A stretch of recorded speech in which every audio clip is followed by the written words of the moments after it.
We already lost Omen now. Just for record, we've already lost Omen now.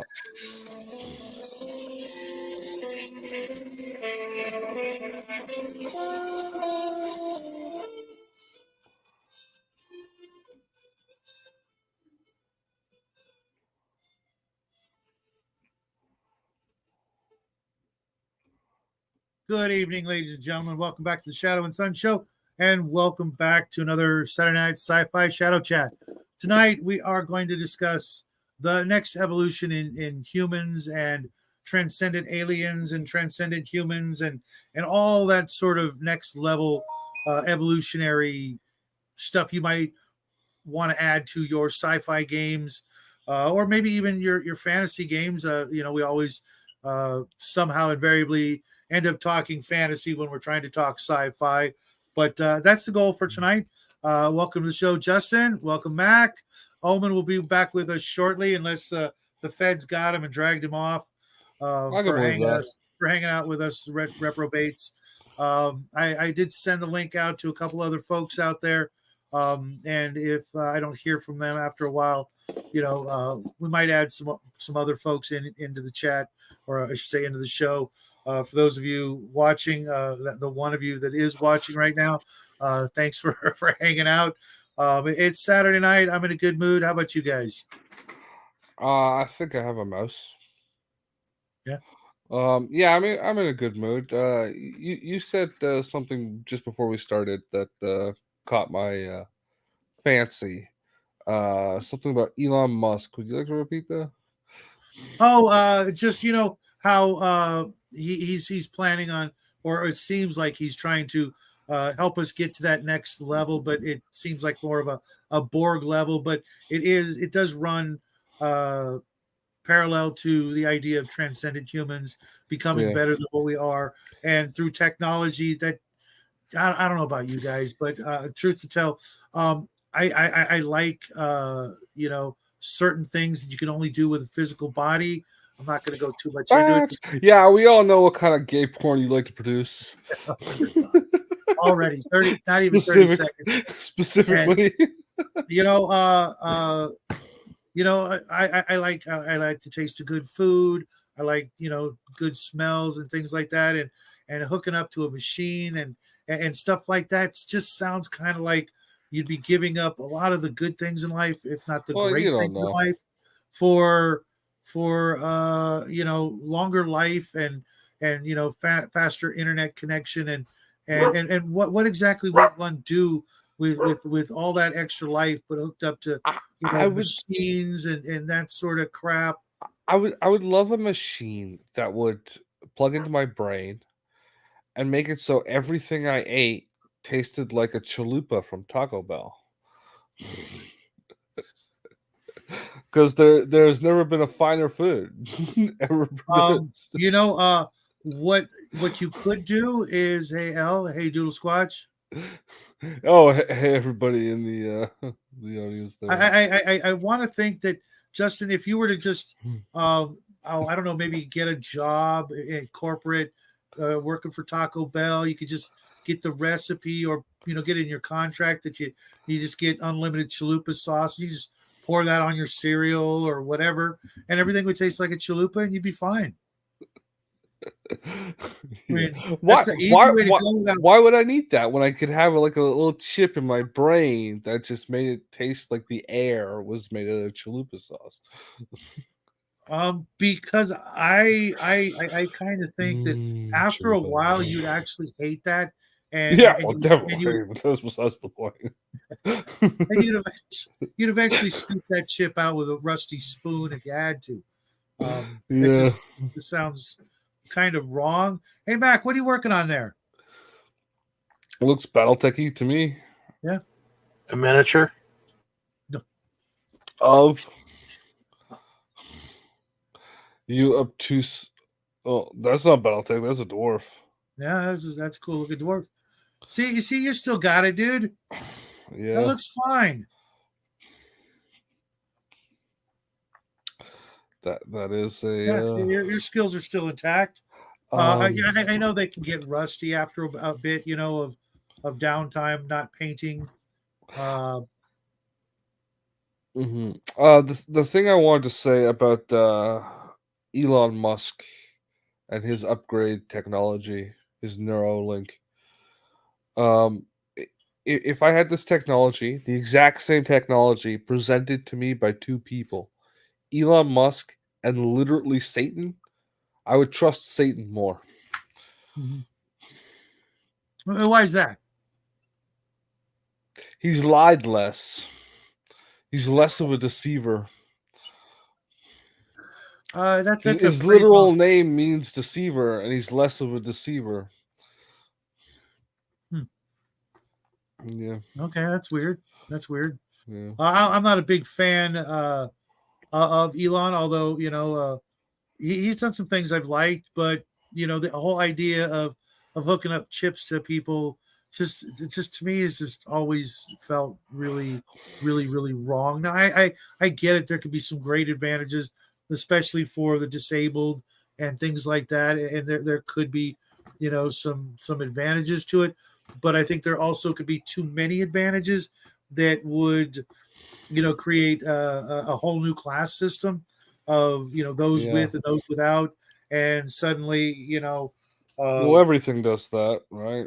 right, it absolutely does, or at least a good many things do. Um, Like there are those with chalupas and those without them. so right off the There's bat, nothing what purer than a chalupa. uh, let's go with like movies and TV and comic book inspirations. Have there been any uh, transcendent folks or races or things that really strike your curiosity, wanting to learn more about them, or maybe emulate them or use them in your games? Mm. Well, we did the whole alter carbon body transfer thing, Mhm, well, which did have some like ability to give you more knowledge and skill between transfers, mhm, which is like the fundamental basis of uplift. But by the way, one moral stance: anybody proposing uplifting creatures in real life gets the death penalty, as far as I'm concerned. Just the act of proposing it. mhm. I'm not. There, I'm not. there, there were quite a few of those in Traveler. The Vargur Yeah. and the Aslan were clearly uplifted somethings. Yeah. Uh, no, not in game. Real life. If you're looking to uplift the dolphins or whatever, but in the more painful methods I've described, Okay. How it, about you, Mac? it's just never a good thing. How about me? What? Are there any transcendent beings or creatures or races that you've ever wanted to use in your games or thought about using in your games from other media sources, comic books, TV, Sci-fi? magazines, movies? Yeah, sci-fi. Well, I mean, I really can't think of too many from. Well, I mean, there are some from fantasy, but let's go with sci-fi for now. Yeah. Well, yeah. I mean, it depends on the type of sci-fi. If it's basically you're stuck on Earth, then no, not so much. But if you're doing interstellar stuff, space operatics and whatnot, yeah, there's all kinds of races out there. Like Space Opera, the game. They basically turned every common animal on Earth into an evolved species somewhere else on another planet. Bears, dogs, cats. I mean, everything basically evolved somewhere else differently. Yeah, there's a canine race and a feline, and I'm not talking like mutts. I'm talking basically like German shepherds or wolves evolved, or Yeah. or leopards or panthers evolved, polar bears evolved. Things like that. And yeah, Well, we're I, pretty I good. remember. I remember the. I believe it was the old TSR Buck Rogers game. Now, mind you, I played most of it the video game, but the TSR version of the board game also had that where you had the lion people and lizard people and things like that. Um, I think like you were saying in a space opera type or wide scoped sci-fi game that's kind of our almost our fallback position for aliens.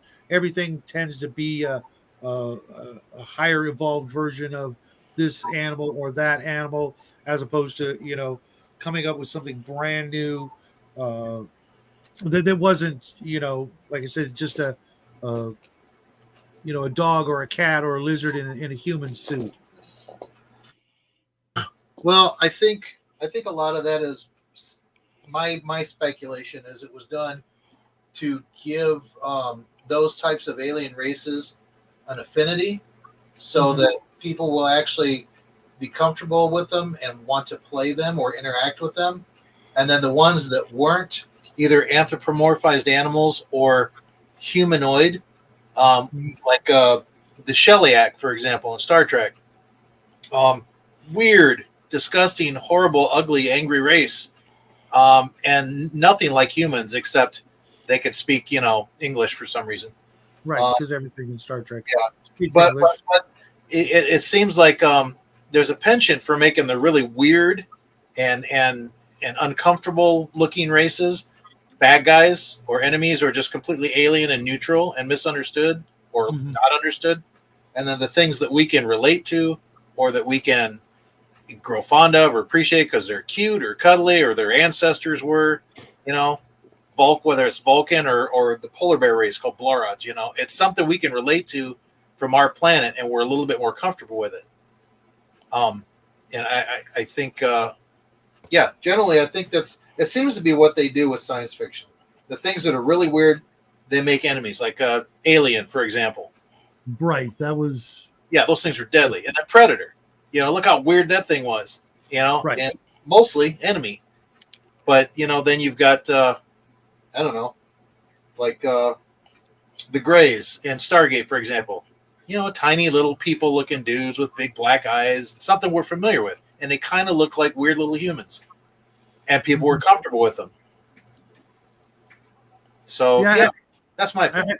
I don't think it has to eliminate the previous existing species. Like a great example comes to mind is the cat people in Isle of Dread from Dungeons and Dragons, basic expert version, back me what have you, where there's a picture of a saber-toothed tiger being ridden by basically a thundercat. We have, some would say, not me necessarily, that we have humans and then we have all the other ape-like creatures that are, possibly, but I don't believe it, ancient humans that never evolved. I don't see why you couldn't have, cats and cat people on the same planet. Well, no. Cat girls, not people. Well, Fair enough, fair enough.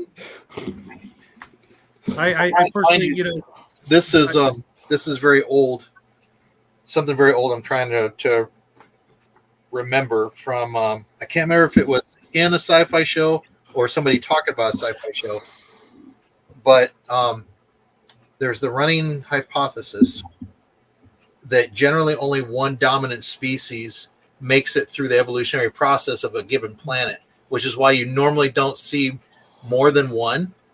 okay. Uh, Well, and if you do, they're generally competing, or they don't get along, or one becomes subservient.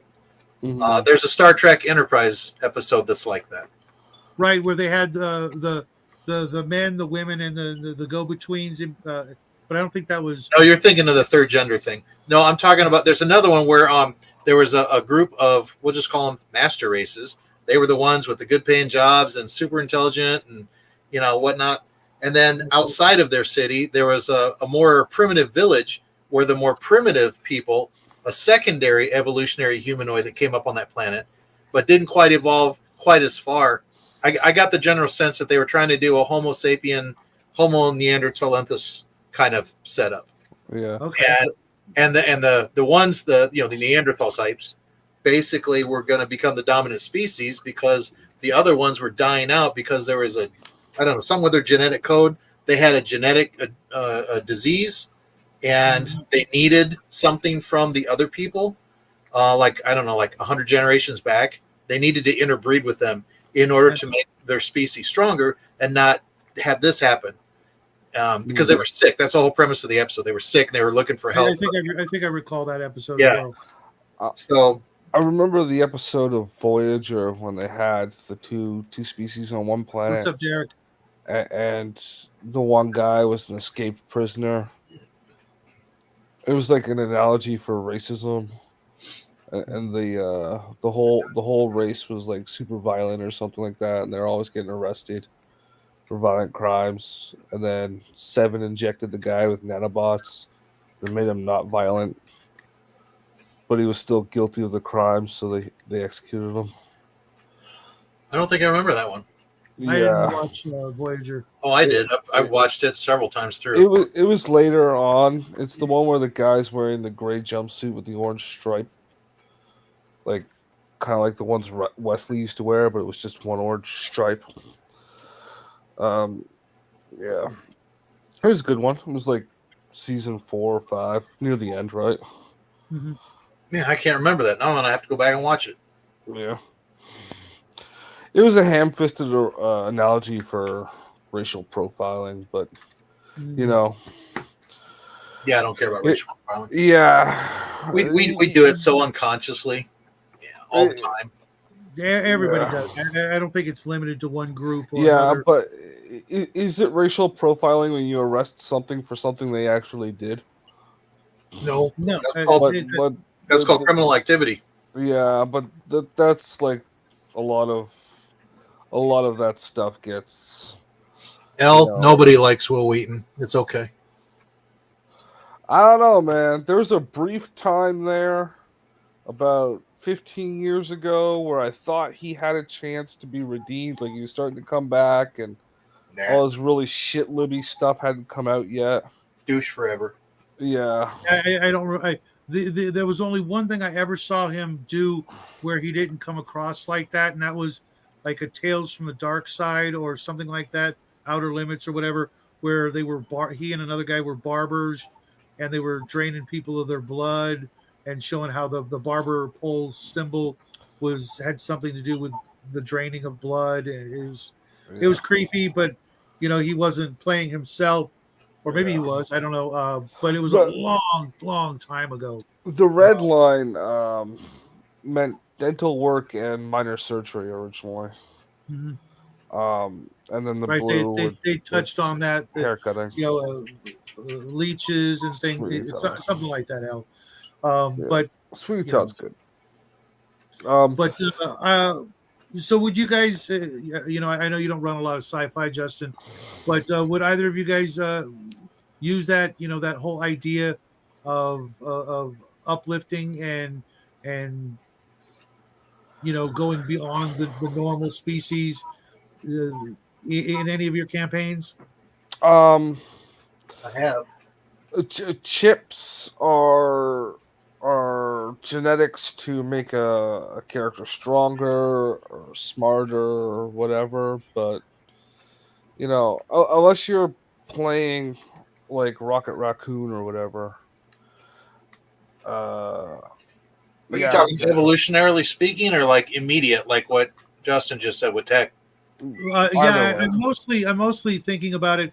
Either I suppose you could look at it as in the game or in the story, what have you, that the time has actually come that people are evolving or for some reason artificially going to the next step.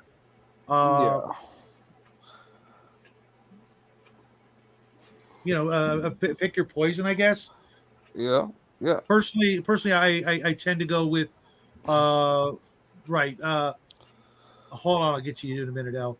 I really liked, back in the day, the idea of the mutants in Marvel Comics, the way they were doing that, where if they'd gone a certain route, then the whole world would eventually be made up of mutants and basically a type of uplifted humans with powers far beyond those of normal folk. With all the crazy superpowers. Whether Yeah, I'll be from right back. whether it be from mutation or some sort of radioactive goo or other chemical additives to people or something like that. I find it fascinating that that we're not satisfied with as awesome as we are right now. And mind you, I know we have a lot of flaws and things like that, but the differences between us and all the animals on this planet is staggering sometimes. What we've been able to do, and not once, at least that I'm aware of, that any other animals have evolved in I know people would say that the 4 to 40,000 years that we've been following history, well, that's not enough time.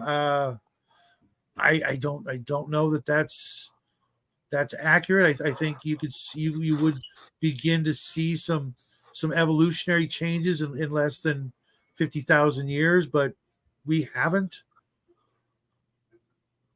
Sorry, I'm back. I had to No worries, man. take care of a 8-year-old plumbing emergency.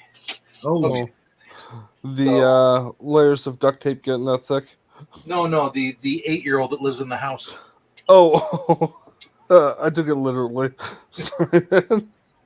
that's interesting. Now, you know what? I like the Immortals rules, but I liked it sort of aside from trying to actually use it in your D&D games. I've been through games where people have gone down the path to try to divine ascend, but it seems like it's almost like it's too easy when the DM or the players get it in their head. Yeah, let's try to get these characters to divine ascend, and then suddenly, even if it takes years, they still do. I think that characters divine ascending, through divinity and whatnot, is sort of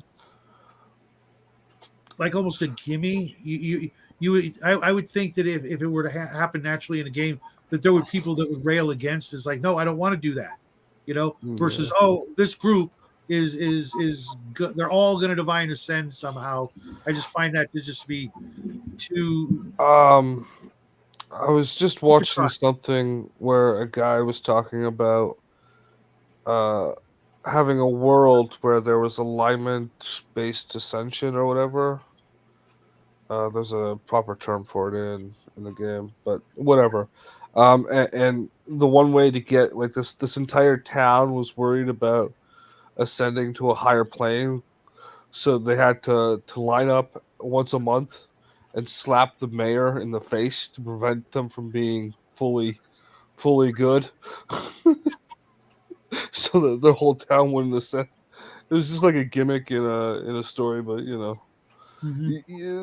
y- I think the fundamental difference between magical uplift and like fantasy and science fiction is like when you uplift to a higher level like a god or whatever, you're leaving the mortal uh realm behind, right? Where like if Shadow got some computer chips that he could shove in his head to make him think 3 times faster, he would still be dealing with the day-to-day necessities of eating, sleeping, Mm-hmm. uh, injuries, whatnot. Right? Like you're still bound into the world of meat. Mm-hmm. You know that there's still that sort of uh, realism. I don't know. Right. Yeah, I think that to the to words really aren't coming to me. benefit from that sort of uplifting, you almost need something like robots or automatons or a lesser species to do your day to day things. Otherwise, like you said, you're still saddled with the idea of making lunch, or taking out the Yeah. garbage. What's the Well, point well, you're if still saddled with the need for lunch. Even Mhm, if the production of it's fully automated, you still need it. mhm, Even if it's a nutrients pack that you have feeding directly into your body, it's still something you need, right? Uh, instead of like a good burger, like a decent man would eat for his midday meal.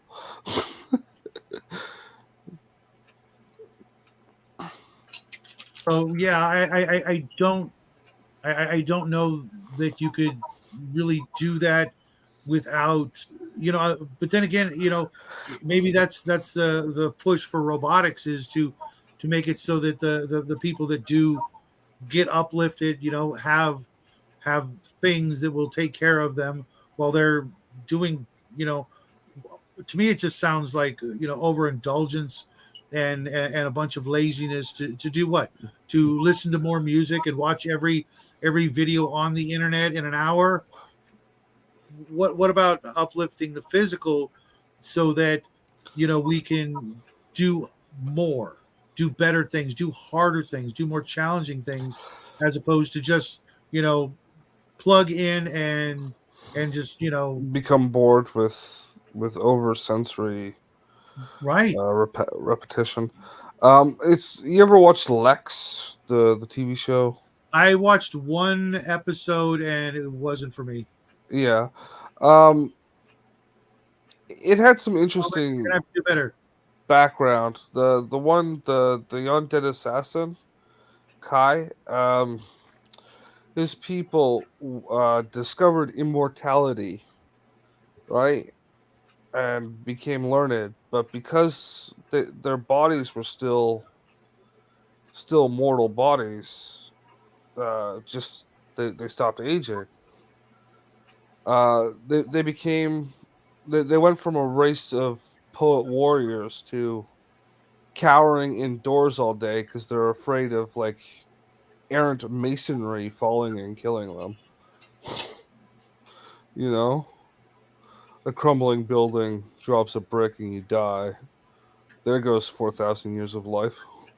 Hmm. You know, That's sad. yeah. Mm. But you can destroy your civilization with uplift. Oh, Uh, absolutely. Especially if you don't uplift everything no, no. simultaneously. Even if you uplift everybody, there are No, different I don't mean channels. everybody, but I mean the physical and the mental. If you Yeah. only uplift the physical, then you run the risk of warlordism, where it might makes right and that sort of thing. And if you only uplift the mental, then you become lazy and overindulgent, with mental activity as opposed to doing the hard labor that made us great in the first place. You have to have a balance of the two, and every time I see that sort of thing, that's what it's, one or the other. It's never both.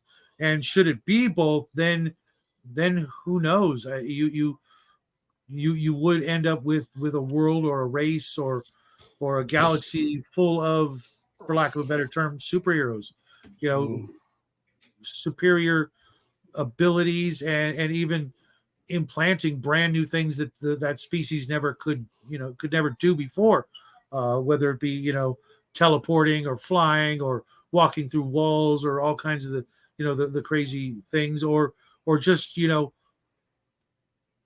equivalent of just adding numbers to your stats. If suddenly you had an entire race where all their stats are 18, uh, what would happen? You would the competition would be raised to a whole new level of Mhm. of intensity, I think. Oh, it becomes not a race to see who makes the best thing, but who can make the most things, right? Like so, what if what if you could no longer need to buy manufactured goods because you're so intelligent, so dexterous, so learned that you can just make your own spoons out of gold.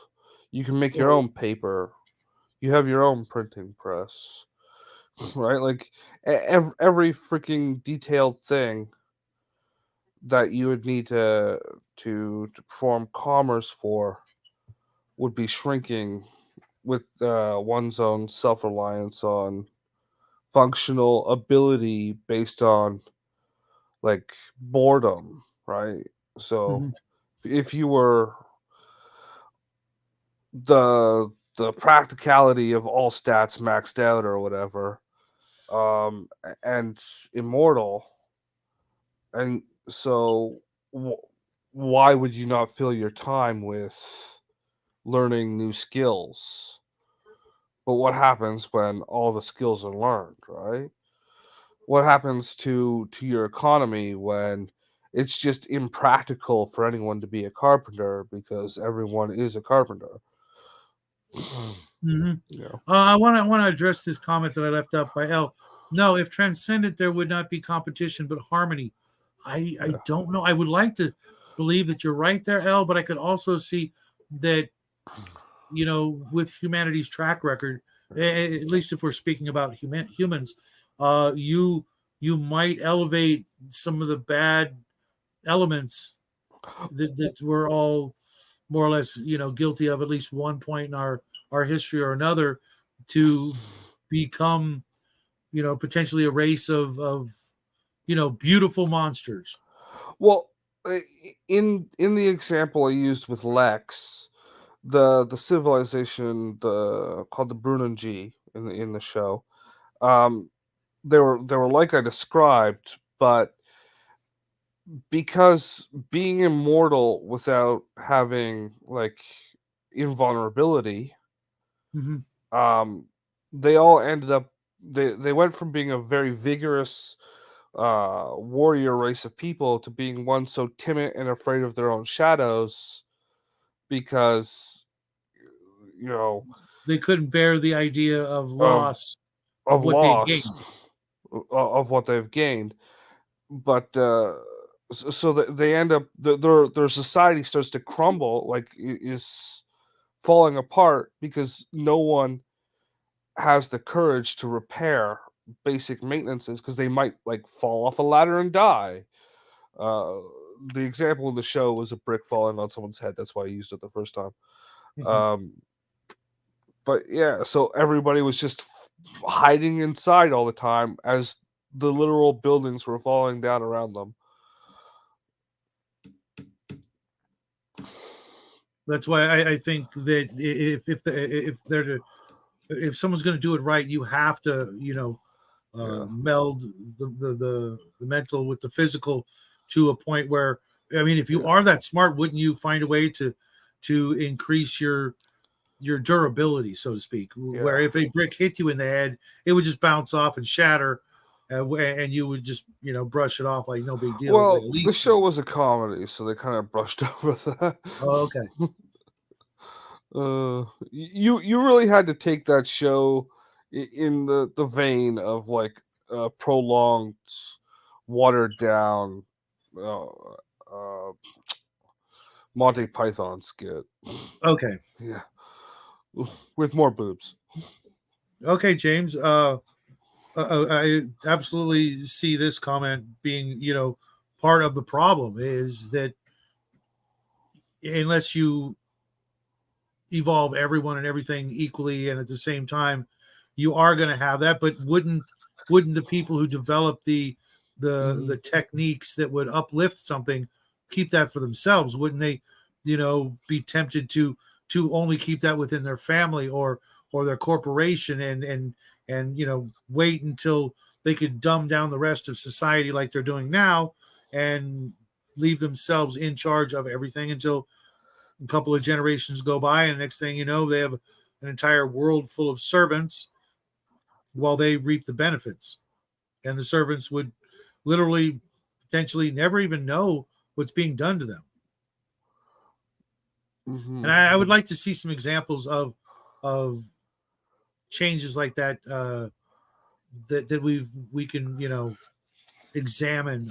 I would be interested to see, because I don't think that evolution necessarily takes as long as we think, because in my No. lifetime alone, I've seen things with people's children that when, you have, man and wife, husband, whatever, get together, that their children often, not always, are an amalgamation of the two, and that new child benefits either physically or mentally or emotionally of being kind of a better version of the two, taking the best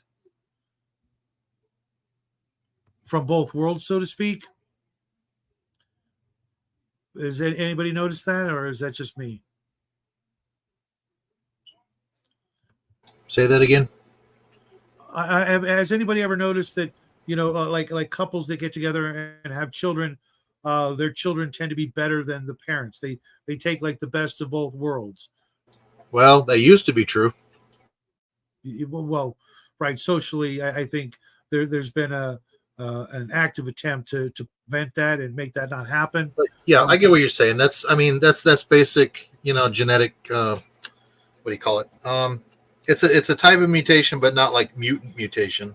Right. You're blending the gene pool down, and it's perfecting as it goes. Starting back, if you believe in evolution, starting back, like 200,000 years ago, it's been slowly blending and filtering and blending and filtering and picking the best genes and the best traits. Like Dune's Bene Gesserit system.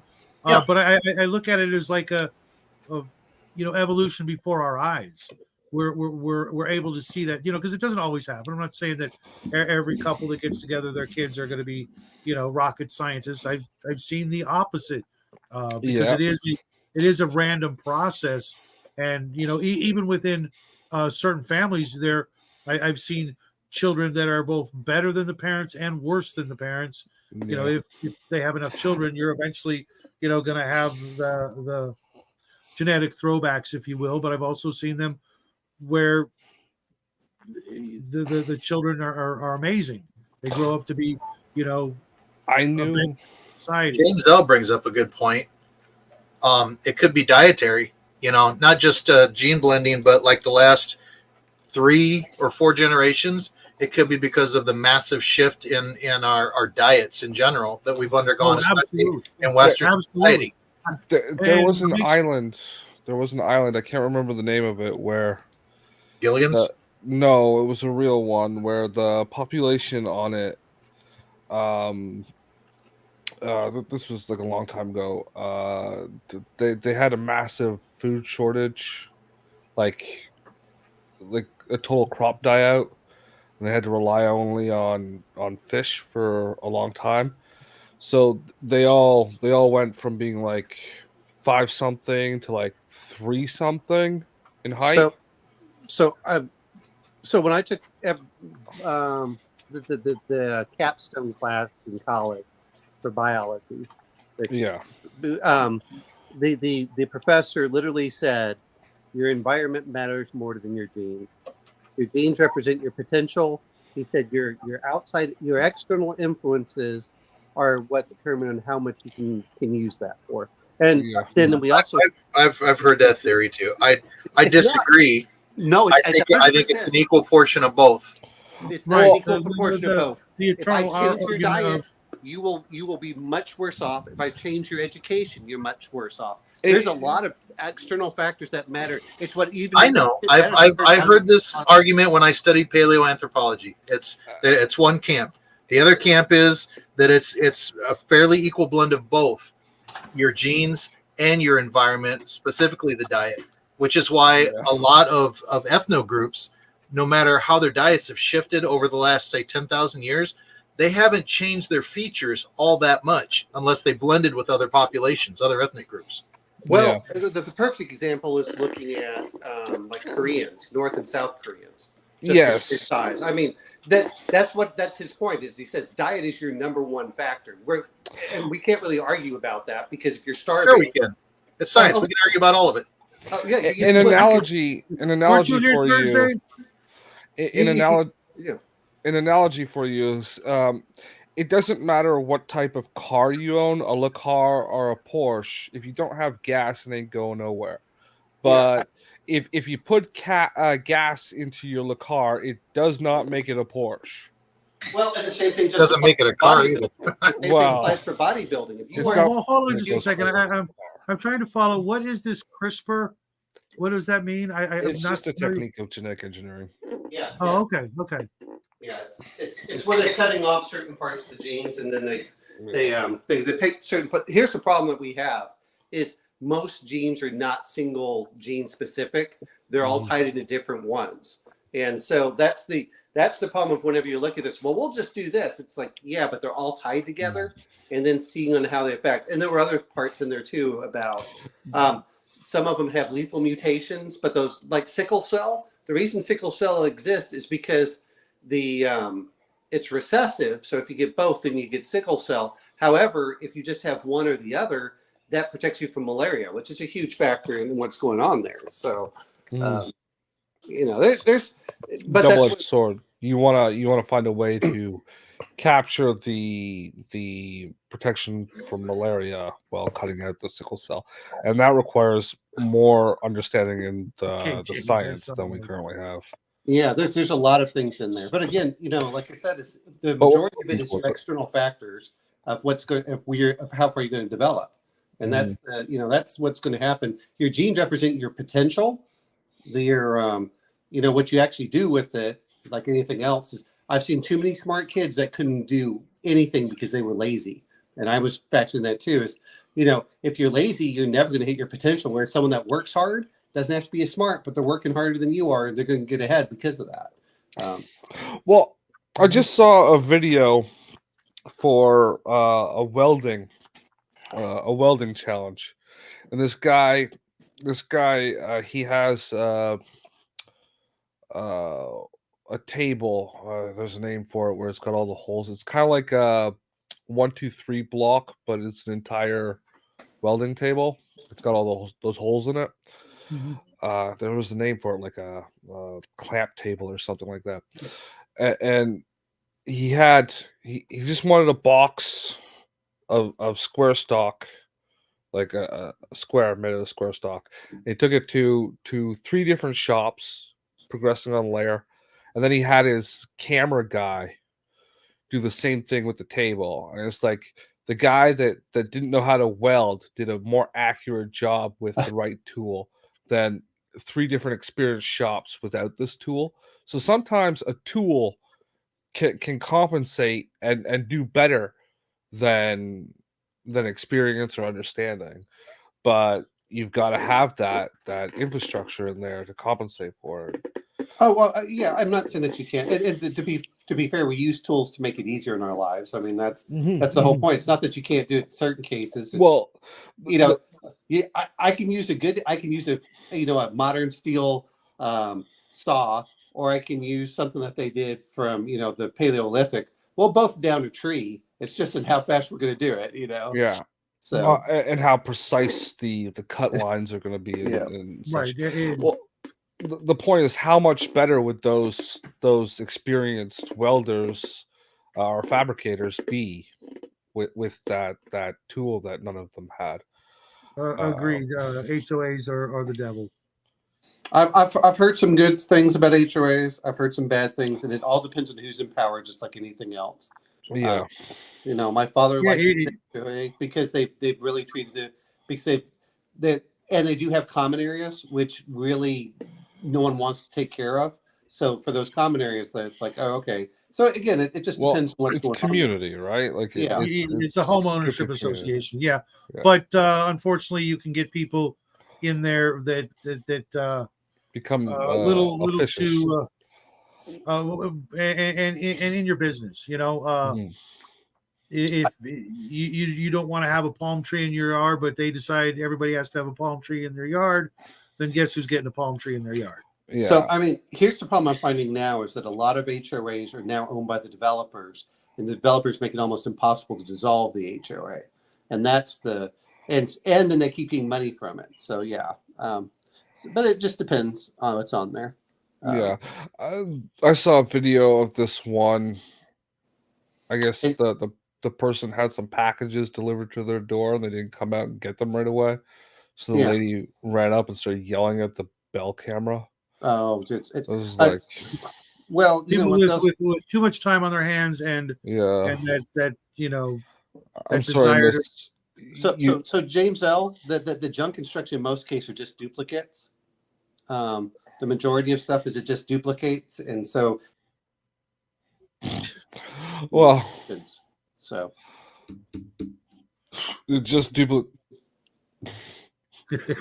no, I'm saying I No, you cut out, so we don't know what you Oh, said. okay. Well, no, it duplicates a lot of the genomes in there multiple times. So you might have it 10 or 15 times in there, but that also helps protect us from radiation and things. So if it hits one strand, it'll cut that one out and then turn on one of the other ones.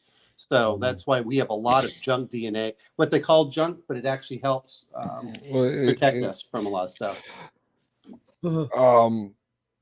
It's junk because they didn't know what it was for originally, but it's like redundancy. Yeah.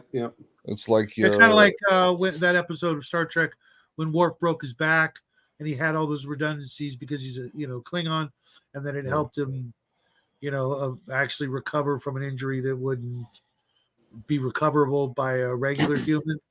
I do wonder, what is in there. The more we tamper with that and explore it, well, I think we're going to find some interesting things that we never if considered. if you can avoid it, you really don't want to lose your appendix, because that is actually where your body stores Your microbiome. yeah, that's I was looking for the word micro.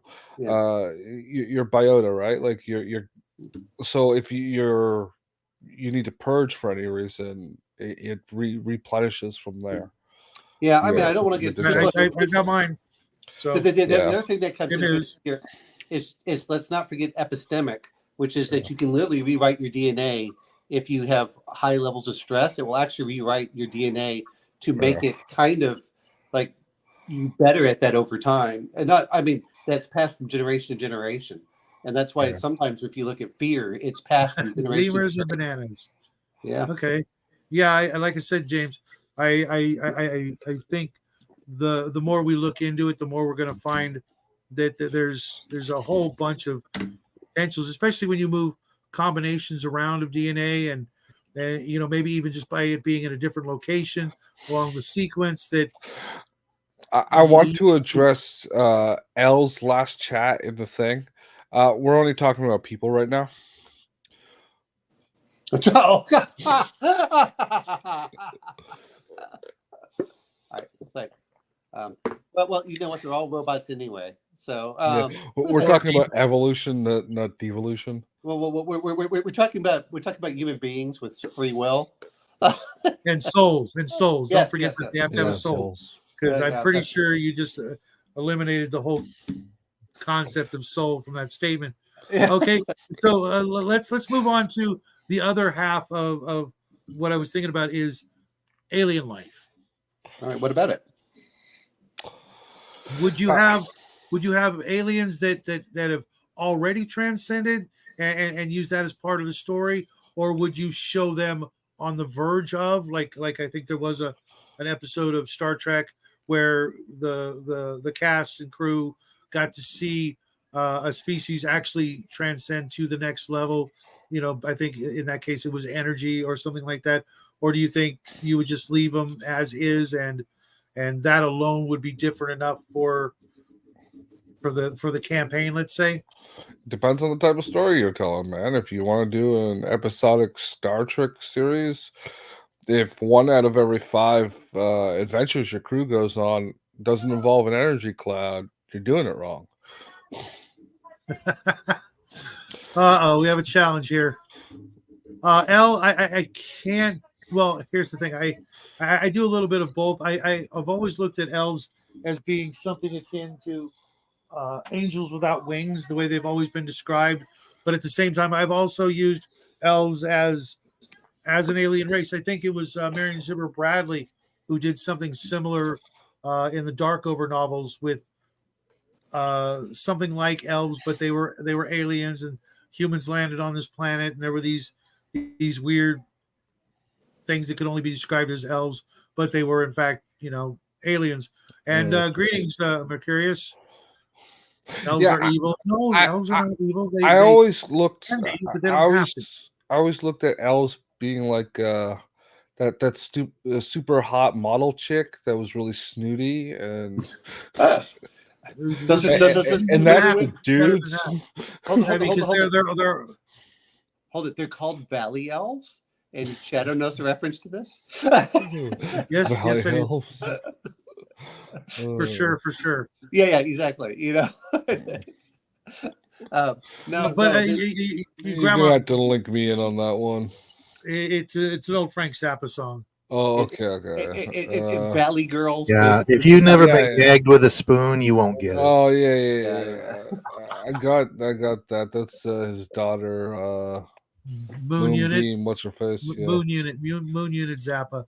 Welcome to the I show. prefer Moonbeam. What's her face, man? I'm gonna call her I that do now. too. They were all weirdos. But you know Yeah. what? You bring up a good point, Grandma. I don't know why, like Tolkien elves, they're all good, right? But then you've got Michael Moorcock's Melibonians, and they were all freaking twisted evil, the predecessors to the Dark Elves. Why is it They only? were not all evil. I've been reading the books. They broke off like 10,000 years ago, and there were some good ones, and the rest of them became like Elric. Right. Yeah. Bondage freaks. Well, yes, but they were Yes. binding demons to their will. Yes. Yeah. And James there's L. that painting. I with- didn't know that when I read her books, and mind you, I was Whose books? 14. Marion Zimmer Bradley, the Darkover novels. Yeah, she was a monster. And remembering back on some of the novels that I read, I could actually see it in her writing, some of the things that happened.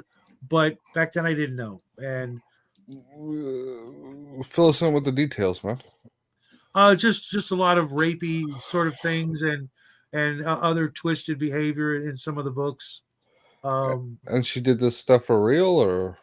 Well, she did a lot of abuse to her daughter, and it was just along with her, like James said, her groomer husband, and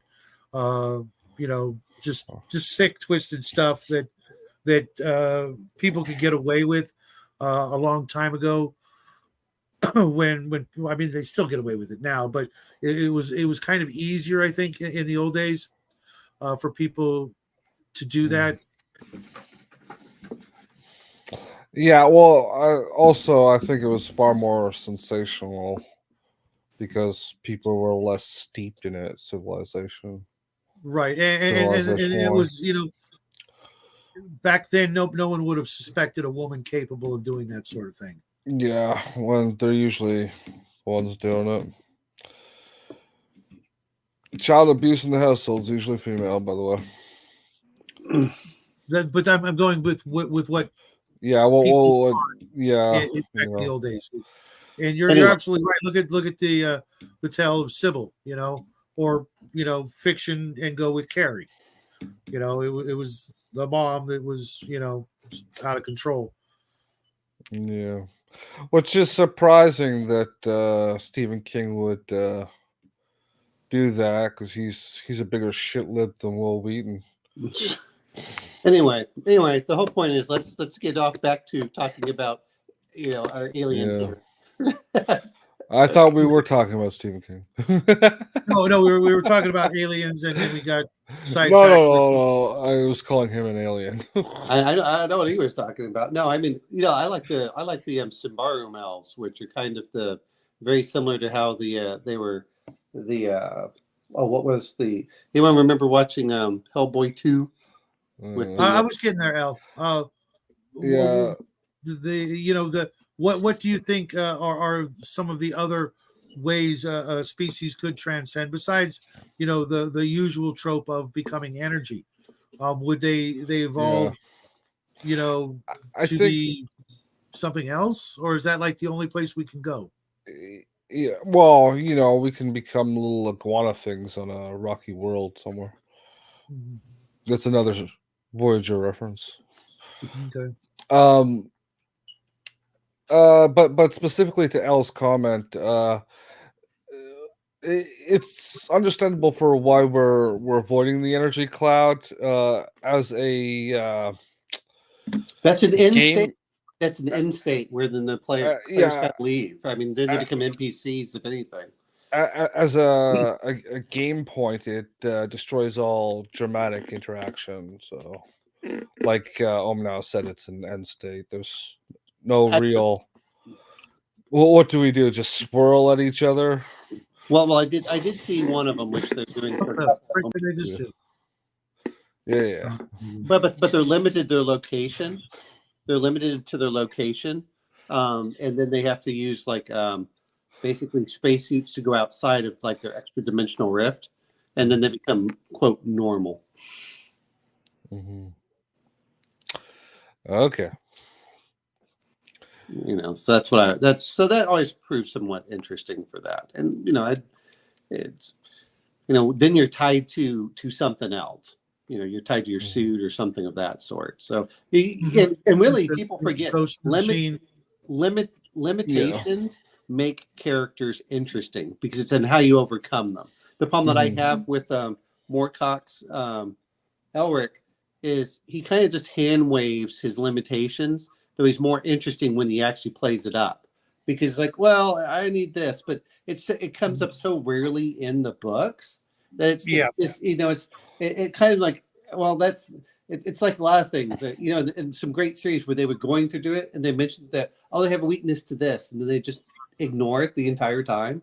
Like, it'd be better if you had it sometimes in there because that it does make it more interesting. I mean, whether you can get frustrated being the player with that, but man, those limitations are like, how do you overcome them? That's why this modern day of, oh, well, we have to give you that special wheelchair that allows you, that's better than if you had normal legs if you use the wheelchair. And I went, no, if you're playing someone that's disabled, the point of being a hero is overcoming those limitations, not completely ignoring them.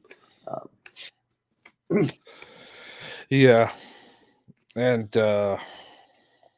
it's just weird to want to be disabled. Going back to the energy creatures, what would be the point? It almost seems like a downgrade. Like being a ghost. You can participate and watch and listen and maybe communicate, but that's it. You can't, unless you can somehow manipulate the world around you. It'd be like being born without hands and feet. You just you exist and you can think and maybe communicate and come up with really deep thoughts and ideas, but you got to have something else do everything for you. I think the big difference between transcending to energy and being a ghost is still tied to mortal interest, where if you're at that level of transcendence, you just wouldn't give a shit if like the rest of humanity was exterminated by an asteroid. What do you think you would care about, though? I mean, what would be the point? Let me ask you a question. Do you miss your tail? Nope. Do you miss your gills? Nope. What makes you think I lost my tail? I'm just saying. Well, Shadow does because he remembers having them. Do you miss them? Do you miss having that tiny little propeller spinner thingy when you were like a 1 or 2 celled organism? I don't know. Exactly. You can't miss what you don't even remember ever having. And it would be the same thing if you transcended into an energy form. It's not like, one day you're you and the next day you're energy. Poof. I mean, yes, you would miss the hell out of your life then, but if you evolved into that over millions or even billions of years, and that's all you knew and that's all you were, that would be your life. I'm going to bring up a little bit thing, but it makes boring games in most cases is the thing. It's not that you can't do it. For games that would suck unless they were the adversary or something. Now I want to make it quite clear that Shadow does miss those things because he remembers having them. Oh well, but that's one of the classic things is whenever you talk about. I know that Mac was talking about World of Darkness. Remember Demon and things when you come down and you've fallen from heaven and you're like, oh, how am I going to do this? Those are that's where it gets interesting. Is now how do I get back there? And if you remember Babylon 5, remember the guy that got transformed into energy? Mm-hmm. There's a certain. He was one of the ones that they were trying to get because that's one thing I've always noticed. He was the blonde chick that was the psionic. No, it was the black guy. It was the black. No, the blonde chick. It was her like old boyfriend. Yeah, right. Yeah. They were the Bester was hunting them down. Yes. He ended up going out into space, just outside the space station, and became this new being of energy or something. Exactly. Yeah, that was. But at a certain point, that's to me an end state for the game. It's like, okay, you've transcended. You're Right. moving on, and Right, because that is kind of the way it always shows up. Is I want to stop one thing. James L. Wrong kind of tail, and that's creepy. And we all know there are no such thing as cat boys. They are a one-sex species girl. They are born at the age of 17, and they stop aging at 19. I like him a little older. What kind of weird furry shit are you talking about?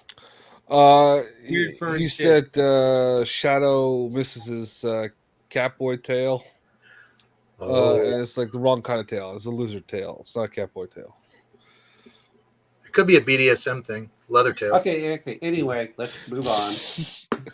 Hey, we're talking about evolutionary states here, bro. No, you're not. You're talking about your fetishes. There's a difference. You went My past evolutionary states. fake fetishes. Get it right.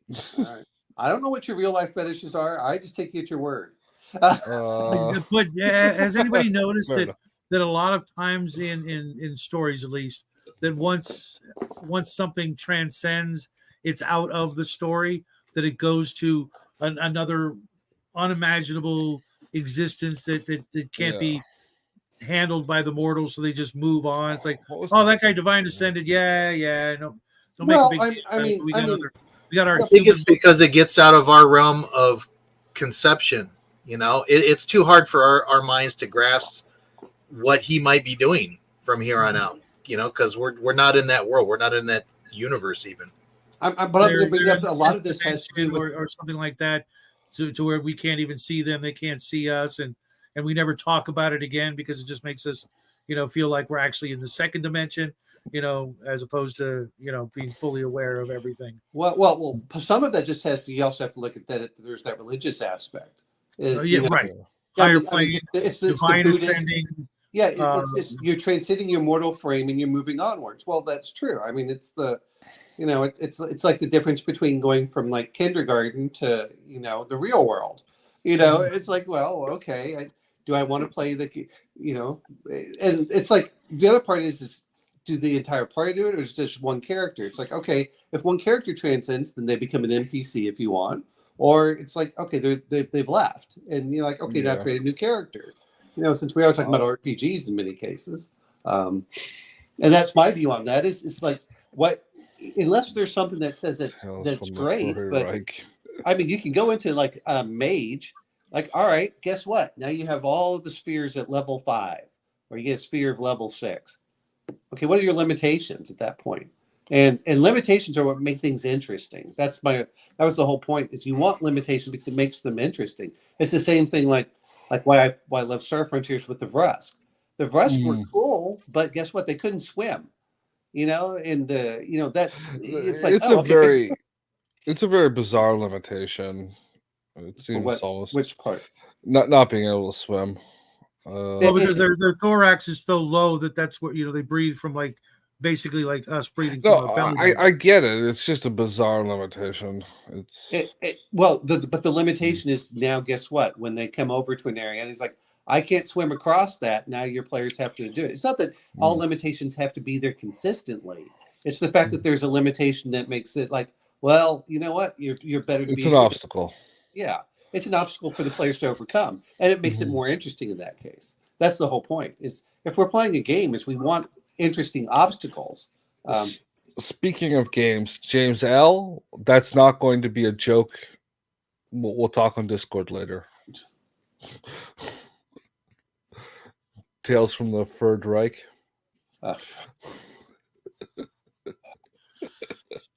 I was just thinking, wasn't that called Split Second? No. Anyway. I don't care if somebody else made a similar game. I'll put it out a one-page rule. You can only transcend up or down or descend, I suppose, as opposed to going sideways. Define sideways. Isn't that reincarnation, that you'd be reincarnated sideways? Something like that, or I think it's fascinating that you're putting it in. I think even maybe unconsciously, or in when you're talking about transcending, you keep saying up or down. Well, religiously, monotheistically, what is up? Heaven. And Well, what's not even monotheistically. In most cases, if you're doing that for transcendence, you're really talking about more of the Eastern philosophies, and then and what it does is it's really as you transcend in the Eastern philosophy. Do you know what the final transcendence is? It's permanent death. well, it's nothingness. Yeah, that's it. That's nirvana. Yeah, nirvana in most, not some of them different. That don't sound like Nirvana to me. I'm just saying. Well, But but no. Well, again, I it's a also different think viewpoint. about it. Like I was watching some videos on the higher dimensions. The fifth and sixth and all the way up, and how things would be, how they speculate things would be different, uh, physically and environmentally. How things would be. We wouldn't even be able to notice, but they would. The upper beings would be able to notice us, but we'd never be able to notice them, and the beings above them, the same thing, all the way up to, however many dimensions up you want to go, and as you go, they become more and more able to do things that we can't even conceive of. Is there a way to go sideways? And would that just be like someone polymorphing you into an elephant, or would there be something else, or would it just be like you said, reincarnation? But That's two-dimensional thinking, bro. Well, he's whoa. No dimensional thinking around here. Actually, I'm gonna bring up this part. Is okay if we're going to really talk about transcendence, a little bit different. Is how would it differ if you suddenly start putting cybernetics in yourself? I mean, because now you're just changing on you're. It's not that it bothers me one way or the other. It's like, okay, now I'm becoming an elf. Well, great, you have mutated into something. Are you mutating into something else? So you're not really higher mentally, you're just higher physically. Or you're talking something like Flowers for Algernon, where he goes up and then becomes this super intelligent human being, and then he sees it being lost on the way back down. That's kind of. I much prefer crayons for Homer than flowers for Algernon. But I mean, but that's that's what you're talking about for this. It's like the other part again comes down to if you're dealing with players, do you want your players to say, guess what? We're going to put you at 16th or 17th level equivalently, and now you can go back down to 5th over time. So you're actually losing levels as you get older. It's like, nice, James. Right, because I was actually looking at Grandma cybernetics as transcending sideways versus up, because we're not really. I mean, unless you talk about a brain chip to where we're somehow or a chemical addition to our system, to where we're not thinking or experiencing on a different level other than the right here, the right now, just being able to do the regular stuff better and faster. We're not actually gaining anything mentally or spiritually or anything like that. Well, here's the other part too, and this is what we're coming down to. As you're doing that, is I don't know if you've heard, is that people's the part of the brain that does directions, because they have so much of the that they have all the map stuff, all the map software where they don't have to think of where they're going. That part's actually getting smaller because it's not being used. And with that, great, you can have a map chip, but guess what? Your brain is getting smaller in that area because it doesn't need to use it. So, no, I mean, but then we're also talking about you're talking about lateral transhumanism at that point. It's like, and to be fair, that's really the thing of your cyberpunk and stuff like that, which I enjoy doing that. But or like in I don't know why it came to my mind in South Park, where so and so's dad wanted to become a dolphin. Oh, hey, Kyle. So here's a question for you guys: where would Akira count? Akira? I would consider that transhumanism. Like, maybe it's even definitely on the next level, up or down, depending on how you want to look at it. Being able to do things that others can't and think and all that, but I could also see it. Not if you're not able to think and or perceive beyond what the folks around you can. then maybe it really is. And I think for me, at least, to transcend, that would include thinking and experiencing and perceiving Yeah. all the things that we can't. I think the people who live in the city, because the way it's described, at least in the anime and the movie, because I never read past that in the manga. I'll say I got through the whole thing for that. But go ahead, Justin. Okay, you tell me if I'm off base on the way the city is described. They're all sort of like thinking at a higher plane because of the computers that are in the city. So what happened with the cure and L's right. It was the mutation, but the mutation allowed them, just like if you look at the same thing with some other ones. But what was happening is that they and this is Oh, what happened. I'm thinking of Alita. Sorry. Oh, okay, no. Akira is the one Yeah, where the kids were being experimented on to give them yeah, psychic powers, and then they had the physical aspects. And then what happened with Tetsuo is he started losing control, and Nice that squirrel. caused, that was the whole point. Um, yeah. but when you The start losing control, and this is where it comes in. That's what makes the NPCs more interesting than necessarily the player. You have to have a really good player that can pull that off without it completely disrupting the rest of the party. yeah. Which it's cool to watch as they're speaking of this, how would that differ really from becoming a vampire over time? You're look, Vampires all don't this other become massive nuclear bombs that blow up an entire city. but I have no idea what you guys are talking about.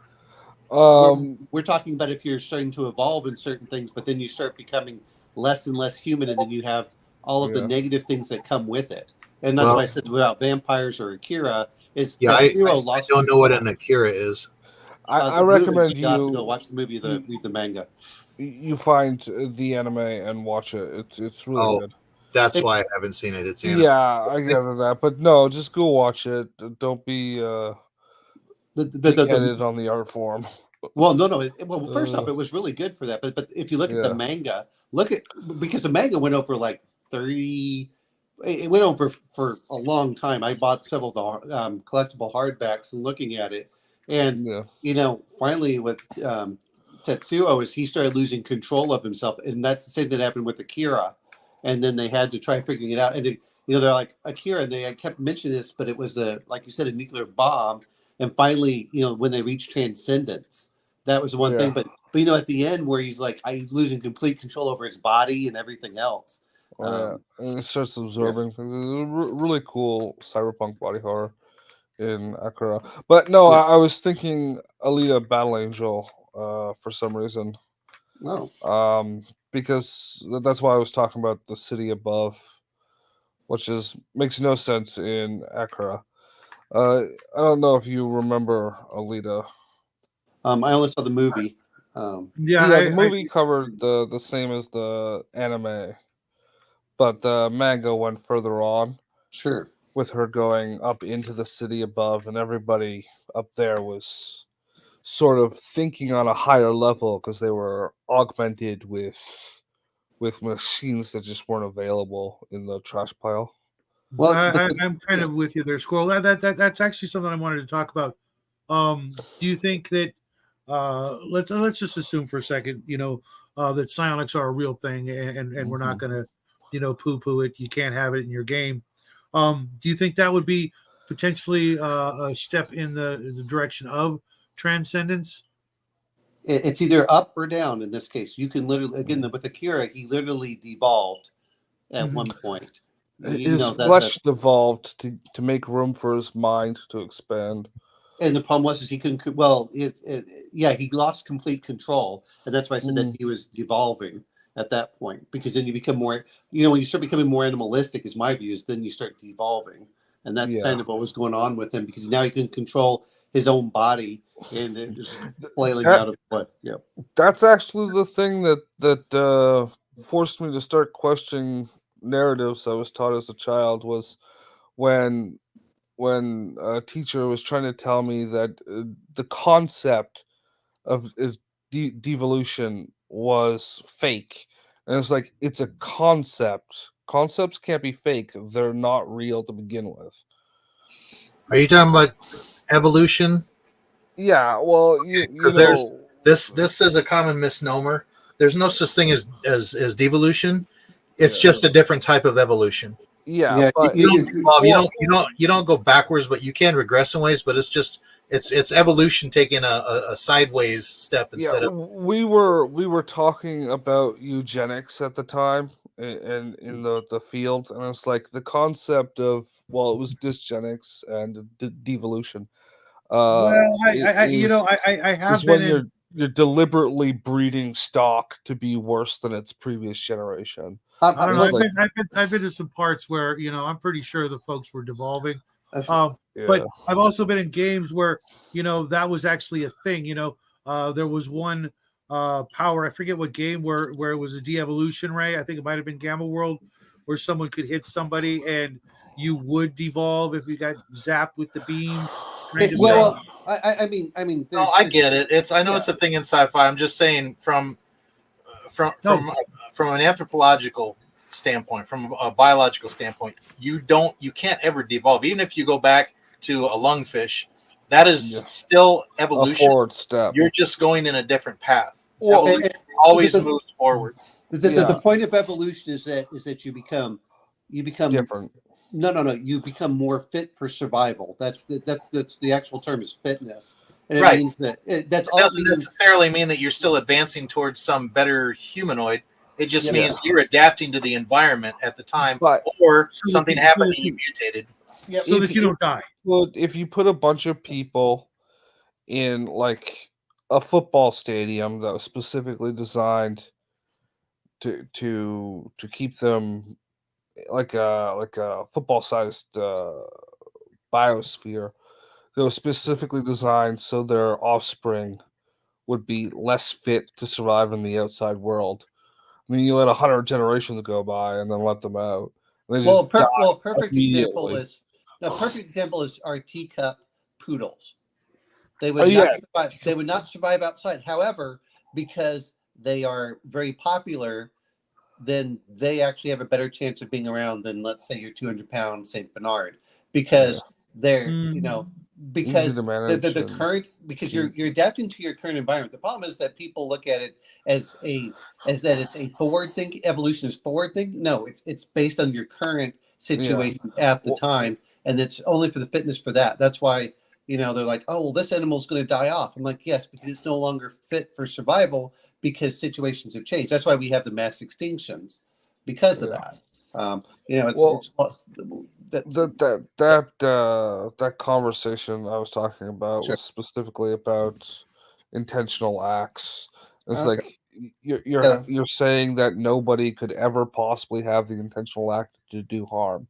And at that point, you're no longer a thinking person, as far as I'm concerned. And when I realized that was a teacher, I Anyway. started questioning. Okay, wait. and Let's not talk about your past issues with your education system. Yeah, let's well, move forward with this with the thing. yeah. So let's not devolve the conversation. Gotcha. Well, Yeah. fuck no. That's what the show's all about. Well, at a No, certain that's point, Thursday. No, that's every we're day. talking about stuff for games. Okay, so let's Yeah. try to keep it towards game. Well, I thought this show was we wait until someone comes up and helps Shadow produce more of his art I- form. Dude, I do know how to mute you. But I won't. I actually You figured that out? That's very no, I've impressive. always done. I know I've always done. Shadow is evolving I right before don't like our the eyes. idea of silencing great minds or even just twisted minds. I'll take the Great Mind label. Omanau could have the twisted one. Hey, I like chubby checker of the mental part. So, The what? He had 2 hits, yeah. Okay. and one was just the first hit. But He was a doo-wop artist. Okay. Oh, You have to know. You have to go look up your music. I'm not looking up doo-wop. Thank you. I'm okay. T-Rex chicken mistakes were made. I'll tell you this much: I don't know. After you I like understand it, chicken. you're like, oh, I understand why chickens can survive. Now, there is a thing you can do. No, There's Al, it was Chubby Checker. But I mean, Al, didn't you hang out with Chubby Checker? I mean, Come on. There's a thing you can do where you cut a hole into a fertile chicken egg, Uh-huh. and Yeah, I know where you're going you with take a this. microscalpel and you just slice the wing root before it's developed, and 2 wings will form on the chicken when it hatches. Are That's just 4, gross. are 6, are 8. So what I wanna do is get some chicken eggs and birth them so they have, like, 4 wings on each side, and then just breed that chicken with a different one that has also been altered in the egg.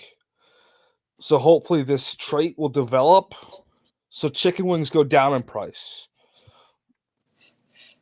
because each chicken will have 4 wings.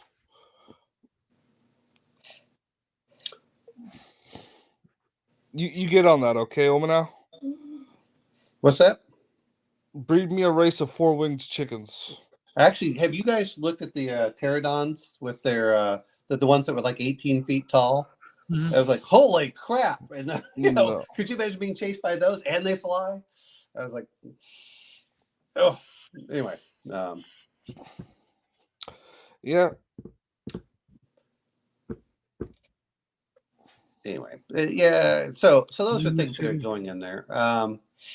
But no, I that's the question. Whenever you talk about transcendence, the real question is it fun? That's all that really matters. How do you make these things fun? Mhm. It's easy to do the transhumanism because a lot of people like, oh, it'd be cool to do this, do that, and we already have games for that. Cyberpunk, Shadowrun, and that's the other question: is if you're doing something like Shadowrun, guess what? You've got magic, so you can go up that way. You've got the physical. The only one it's the unlimited one. That's the weird one in that game. Yeah. It's funny that you mentioned that because I was thinking, how there literally are multiple paths. You've got the spiritual, you've got magical, you've got potentially psionic, technologic. What was the other one? Biological, through maybe some sort of eugenics or breeding program, or chemically. Yeah. Oh, your there are, juicers. Oh, your juicers are perfect examples of that. well, I wasn't just thinking juicers. I was thinking of like Timothy Leary and the Carlos Castaneda and the Or what the Green Goblin tried to do. Mhm. Yeah. But I mean, but that's what makes them interesting. I think in certain cases is that it's not that you can't have them in your game. It could, like I said, the juicer. Guess what? You did this. Well, now you only have a certain lifespan. And if you play the game right, then you're not doing every day. So all of a sudden, that 5-year limit is a real. That's going to come up on the player fairly or the character fairly fast, and you're like, oh crap. Way I play as a better game, living though, through chemistry, exactly. yeah, it's but then what do you do? Because now as you get closer to death, that's where it becomes interesting for that character. Do you want that character to still live, but then they lose all those stats, or do you want them to pass, in a glorious battle, Yeah. or how do you want to do Yes, that? bro. Do they start looking for weird and bizarre corp tech that might prevent things? So they're taking more and more deadly risks, like raiding like corporate labs, trying to find some way to reverse the rash decision they made 5 years earlier. Oh yeah, Yeah. those make good You stories. would think, because to me that's Yeah. just that seems kind of crazy. Now I suppose I could understand it if maybe someone knew they had like cancer or something like that, and it's like, well, we Fuck can't it. I cure the might as well cancer, choose. but we can do this. Mhm. But see, the point is that it makes interesting characters. It gives storylines. It gives them motivations. That's what really comes into it. I think that's the problem a lot of times is Yeah, right, as- exactly, dude, exactly. Better to burn out than fade away. Now I want to say something, James L. I too am also chicken wing. Not right wing, not left wing, chicken wing. So which transcendent are each of you guys in favor of? Which one sounds the most appealing? you mean what to play? To play. Yeah. Yeah, I might go with augmentations in real life if they're tested by Shadwell first. Yeah, because they're gonna against pick. his will. Against They're gonna his pick will. me. They're gonna pick me as their guinea pig. Yeah, just a spite. Well, when you're talking about these things, is I kind of, it depends on the game I'm playing. I kind of like the, how do I want to put this? I want the cyber, either the cyberware or the bioware. If I'm going to be playing a lot of times for a game, but Yeah. if you're talking about, because I'll I be was honest, thinking about that too, Grandma. some of them, if you're going to go for the other ones, well, and that's if it's a fantasy Lich game, Lord. especially with the Lich Lord. I mean, we're all Vampire. if we're talking, well, yeah, I never liked vampires. I much preferred mage myself, but it was, You Yeah, can do whatever you want. I'm going for vampire. well, you know what? That's good. Well, you can be staked. We'll if you can't go out on a picnic with me in the middle of the day, maybe I'm going to kill you first too. Just give you forewarning. and Omen's gone. He killed him with his mind. And I'm Woohoo! back because I can never die. I get put in Wraith. He knows that. But it's, that's the other part that comes into it. It's like, You guys can play vampire and mage. I'm playing Highlander. oh, Highlander's the weakest of them. Nah, he just keeps on going. I'm gonna pull out my box of the immortal rules and trump you all. I mean, divine ascension is, you get the magic, you get the psionic, you get the immortality, you get everything. I mean, you're now a god. I mean, how do you top that? I mean, is there a word of beyond God? I got a sweet ass sword. Yes, it's called Gozer. Bring your Stormbringer at me, bro. Gozer. Gozer. Yeah, I really liked her when she was writhing. I really liked Gozer when Gozer was writhing on that chair, wearing nothing but that. They see James, I think we have one last chance. white sheet.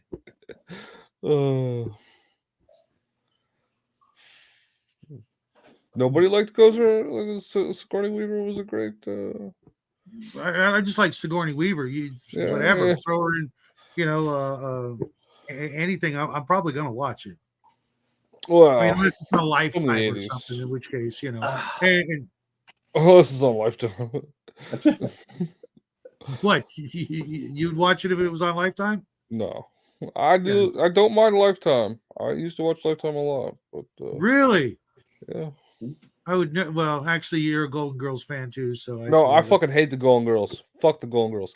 I like the Gilmore Girls. Get it right. That's what it was. Okay, I knew there was a G in there, and there were girls. But I mean, a lot of these things is, if it's if you're getting characters in there, I like the fact that there's always, when they're starting to go for negatives, I'm pulling up the Juicers Uprising, and you start reading the side effects on the Juicers that happen for rifts. Yeah, drugs are bad, dude. You guys all know my policy. They ain't doing it.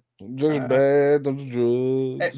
But see, that to me is what it comes into. It's like, well, what price do you want to pay for it, especially as you go in. And I mean, the problem is a lot of times they ignore a lot of the negatives. That's, it's like, well, what happens? Oh, you get your cyberpsychosis. You start getting your more maintenance. You start breaking down. You're like, oh, cool. Annie Potts was cute as hell, dude. Annie Potts. Well, she was on what was that? Designing Women. Oh, I remember. God. Oh, but until she became that weird lesbian whatever it's spelt like. Anyway, that's, who cares? Oh. Anyway, it was but that's what I think that's all too often missing from a lot of games, is that they don't put in the other aspects to it. It's like it's all positives rather than a lot of the negatives in there too. I don't know what the hell this means, James. I don't know what the hell that means. Anybody? No. Okay. No, I don't. No. I'm sorry. All I hear is toast, mustard, and waifu. I'm like, oh, so nothing I want. Yeah, it's the three words that don't normally sound like they would go together. Yep. Well,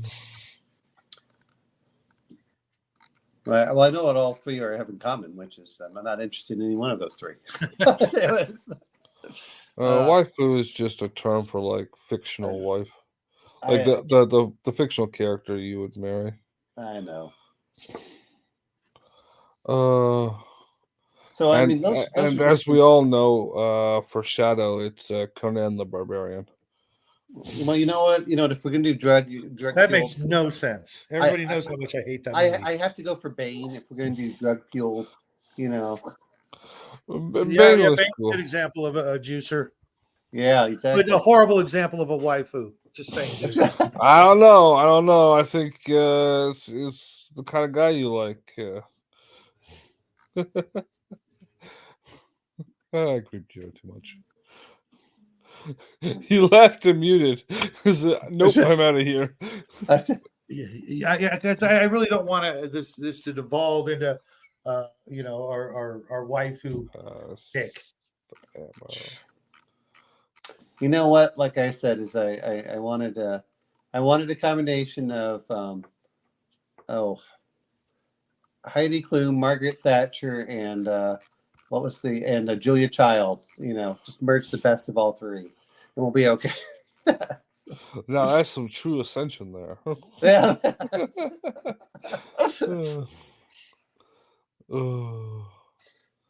I'm trying to find this Isn't she toast gonna be mustard like thing. I 7 have feet no idea tall what if you that do that? is.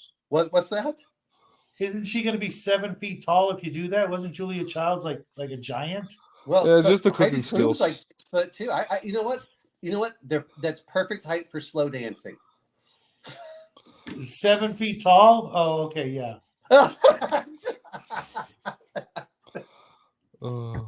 Yeah. Anyway, hey, look. Just because the Amazons and the Sentinel book for Robotech were my favorite, waifu NPC. Anyway.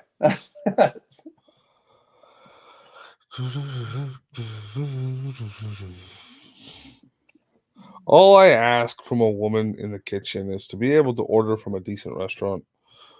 Is that so hard? I'm actually making homemade pizza tomorrow, so Well, that's good. I said, "All I ask, not Yeah, what I desire." There's a big no, I difference. do all my own cooking, so that's No, so yeah, I mean, but there's so that's the other questions. When you start doing these things, is so the real question is what makes the most interesting games? Do you think for that stuff? You mean the most interesting games to experience or play or witness some sort of transcendent transformation, or to play some sort of transcendent character? Yes. I left myself wide open for that one.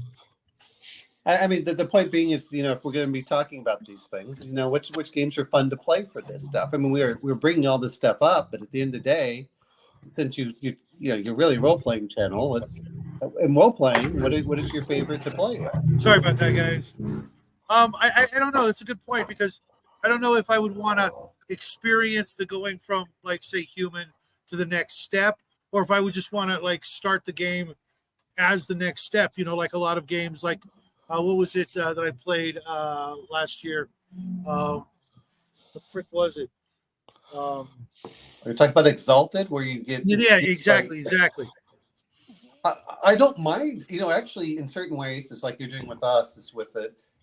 I would love to do it at the beginning. The only problem is it has to make sense, and that's the hard part with a large group. Unless you're with a different ones, that's the question. Is if you get, and I know that you talked about a little bit about Exalted. Is if you're an elemental, it's just your blood determines if you get exalted and what's your likelihood. Whereas if you get the lunar or the solars, they are actually infused from the gods themselves, and that they pick you because they think that you'll be a champion of them. And that's that's one thing we forgot, is if you're infused by another being to be elevated, that's for to transcend. I think that Welcome to the show, nerds. is if it's the basis of the game, I think that it's not a problem. But I usually like a little bit grittier and lower level. Though if I was going to, I'd probably do Exalted, but I'd do an Exalted Essence and say, all right, guess what? Everything's open. You're now just badass. I don't know. It might be interesting to do a short game where everyone has to select from a group of animals, and you just start off playing just random wildlife, and you slowly get It's that called? Oh well, you know what? Speaking of which, because you talked hit about with biological evolutionary states. Teenage Mutant Ninja Turtles, that Well, I was Yeah. counts. gonna say, isn't there a Watership Down RPG game or something like Yeah, that? there is. Yeah. There's also one I think that where you do play woodland animals that are like Yeah, but worship down, you're just like animals that are supposed to be living their life. The story is no. just told through a way that you Yeah, understand. yeah, Or but I like mean, the but Secret of Nim or something like that. Yeah, well, I mean, Mutant Year Zero, Gen Alpha has yeah. that. Well, I was There's thinking a more handful like you start off as animals and you slowly move up like Teenage Mutant Ninja Turtles or whatever, of- but not all at once. Slowly. There's that too, L. Yeah. I Yeah, didn't know about Mouse yeah. Guard. No, is that so bad? No. If you're gonna have No. fun with it, then go have fun with it. I just we just won't let Justin play those games. That's all. What's wrong with me playing them, huh? we don't need you doing all pleasure bunnies, all the time.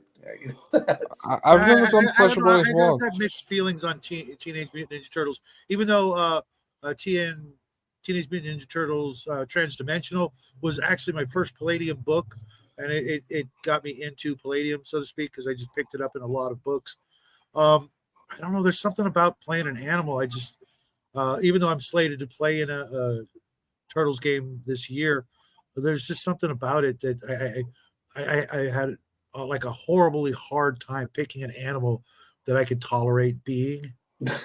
You know what? Sometimes this is why you just roll randomly and you say, "Okay, I'm going to take whatever you give me," and you just go with it. No, I picked Bat. You know what? I bet's a cool one. I think. Yeah, after watching The Tick, I had to go with Bat. Oh, flavor mouse. Give him a Spanish accent, and You know what? That'd be hilarious. And then you need your fourth dimensional role playing with that. I'm sorry. You can be Batman. Well, now because you I host. am Manuel. Yeah, you can be Batman. Well. You're gonna be Lady Liberty, though. We all know that. Yep, I'm just gonna have to brush up on my Spanish. Hey. I'm sure nobody's listening because I'll get corrected. Hey. By I the don't want to boy. play Lady Liberty. I want to play Proto Clown. Damn it. Protocol. I wanna play Although Arthur. you know what, Raven wants to play Man-Eating Cow. I think it was. Oh, She What died symbol laughing. is that? I want to play Arthur. Hold on, let me blow you up there. Arthur was a cool character, actually. I Yeah, like I- Arthur. but there's another character that Nice. that was good for What symbol is that? Isn't that question Ankh? mark to me. It looks like you're trying to be the Riddler. No, an don't be a Ankh. dork. No, it's. Yeah, I was Uh, thinking an Ankh, but it's too big and it's opened up. Like a. Yeah. I don't know. Thusius. What's the? You know what? Pokemon? That's you know what that is. That's the Blue Oyster Cult symbol, upside down. Is that a Reaper miniature? Because I've got a Reaper cultist. Yeah, that's a Reaper. It's a fish hook. It's a giant fish No, hook. it's not a swimming. D&D cult or something. This is a Reaper thing. Yeah, it is. I've got a Reaper cultist miniature that has that symbol on a staff, and I cut it off and turned it around, pin viced it, so it literally was a Blue Oyster cultist. I'll have to break that out. Caduceus. I'm gonna turn into it. Isn't that the two-headed snake? No, that's not a two-headed snake. No. Strangely Al in enough, the though, chat. the Blue Oyster Cult symbol is actually supposed to be the symbol of Kronos. Chronos. I get it, Squirrel. I just I don't have a lot of experience with animals other than dogs, so it was hard for me. But that's the point of that's sometimes with the when we were playing this morning with OSE is sometimes when you don't have all your characters there, you got to play something different. Like, well, what do we need now? And that is one nice thing about certain games that have the class niche protection that you start finding out. well, we need this. Who wants to play that? And then over time, you get to really learn all the different ones. Yeah. I wouldn't mind playing a game where everybody was just a human fighter. And screw all the you gotta figure out other ways to get around not having a magic user or a healer or whatever. Hold on, It's who's joining called a us? challenge, Oh. motherfucker. Hey, Well, you know Raven. what? Hey, Show us up. hi. How you doing? Last 20 minutes. Check you out. Yeah. How Well, was Nathan's show? good, good. I wasn't. It was my fault. I didn't know he wanted me for the first hour to finish the Antarctica that we did last week. So Yeah, he's um, sneaky like that. no, he's It's always not. the quiet ones. So what have you guys been talking about? Oh, dear God. Shadow's massive adult film empire. You know, if it was all that massive, do you really think I'd be here? Hey man, Real you're quick, a player in sleaze, not a wealthy man. Squirrel. This is hold on, let me blow myself up. I know, I was retarded.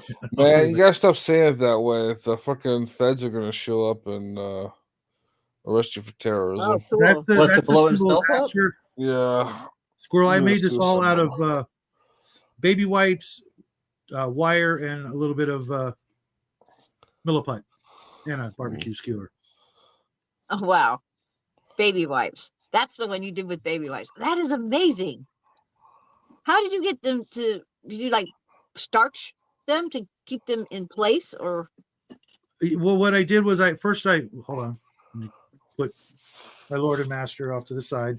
I took the baby wipes out, dried them, and then cut them into strips, and then used a mixture of white glue and water to make them become stiff and harden so that it didn't. But yeah, it's just mostly just jewelry wire to make a skeleton, and then I just draped the wet baby wipes over it until I got the effect. That is amazing. But that's Very that was creative. for Squirrel. I had to look it up. The symbol it's a weird ass symbol, but now you all have seen the King in Yellow. Beware.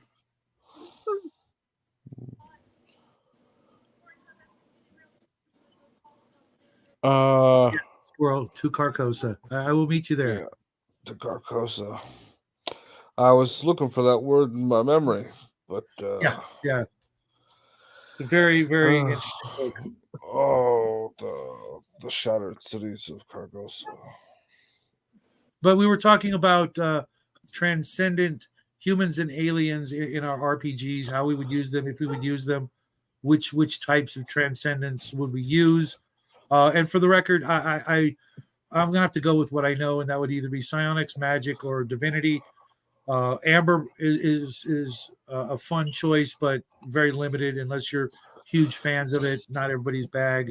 Magic, you've got the divine ascension ideas in D&D and that sort of thing. Which reminds me, I was toying with an idea that I've done before 2 other times successfully. Since everybody here is in my AD&D game, doing a God War. After we get to a certain point, we want to take a break. Hey, stop giving us spoilers, man. Going back in time and playing the prequel, and each of you plays a god ruling over your dominion and trying to one up each other, sort of like a domain play type of game where you've got your main divine entity character and trying to PvP each other to death. That could be cool. Thinking about it, you mentioned psionics there. Mm-hmm. The first time I was on this show was the psionics episode. Mm-hmm. Um, if down the line sometime you wanted to do an urban, like modern day, something based around the movie Scanners, Mm-hmm. or with I might incorporate it into my Venture Brothers game. yeah, because I'd definitely be down for like a Scanners style, like What are some other ones you got modern day? You got Lucy, you've got Push, you've got there's a couple of the other ones in there for push. Firestarter. yeah, Firestarter's a good one for that. No, That's a Push. classic, even though Yeah. I'm not a Push. huge Stephen King fan, but there was also what was the other one with Technically, Carrie. right. No, but what was the other one with Martin Sheen and Christopher Walken, Dead Zone or something like Dead that? Zone, Dead Zone. Yeah, I like the series better, but yeah, it was Um, good. The guy got glimpses of the future. X Files is another really good example. There are a lot of psychic Yeah, phenomenon that are discussed in that show. Uh, what do you guys think that would be like? Transcendence through psionics, through psychic powers. Would that be another form of becoming, energy or pure thought, Yeah, or that's what I would head for. Is that is or would you be like someone whose physical body is emaciated and almost wasted away and everything is done through psionics, or could you see a way that you could use psionics to be kind of like Justin's favorite character River Tam, where her psionics made her the Oh, I didn't care anything about that. It was so totally different from what I like. wipe he the just drool wanted off the your chin crazy there, buddy. kick. He Wipe the didn't drool off your care. chin. You could create some really good villains with psionics. Well, that's Oh, what I was thinking. I was thinking like Scanners there. I don't know if you remember Scanners with Oh yeah, I actually watched them recently on Pluto. Well, it was like 2 years ago now, but Well, I was mentioning Push because they do have it where there's the psionics in there, and then Mhm. Lucy where they do that test, and then she just becomes more and more powerful over time, and then she transcends yeah. at the end. What was Um, Push again? I can't remember that. I'm pretty sure I've seen that. it's where they each have psychic powers, and it's a modern day kind of thing. And Yeah.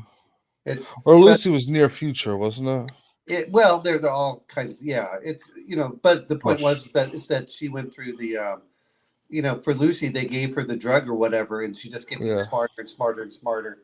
And Oh, what was the other one?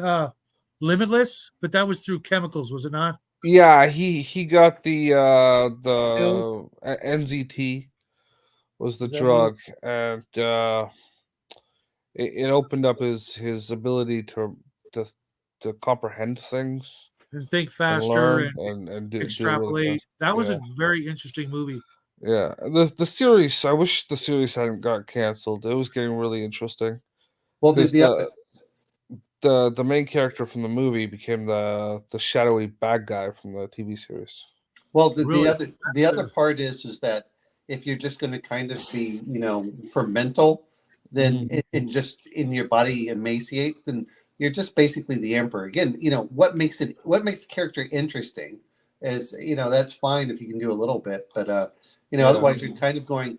I'm going to put my brain into a Jar. jar. a robot body kind of thing, and Yeah. control it that way, or you get, or you become like the Game of Thrones, where you start controlling other people around him,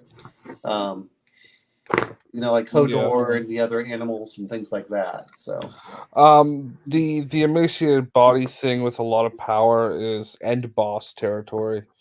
It's not narrative pushing characters.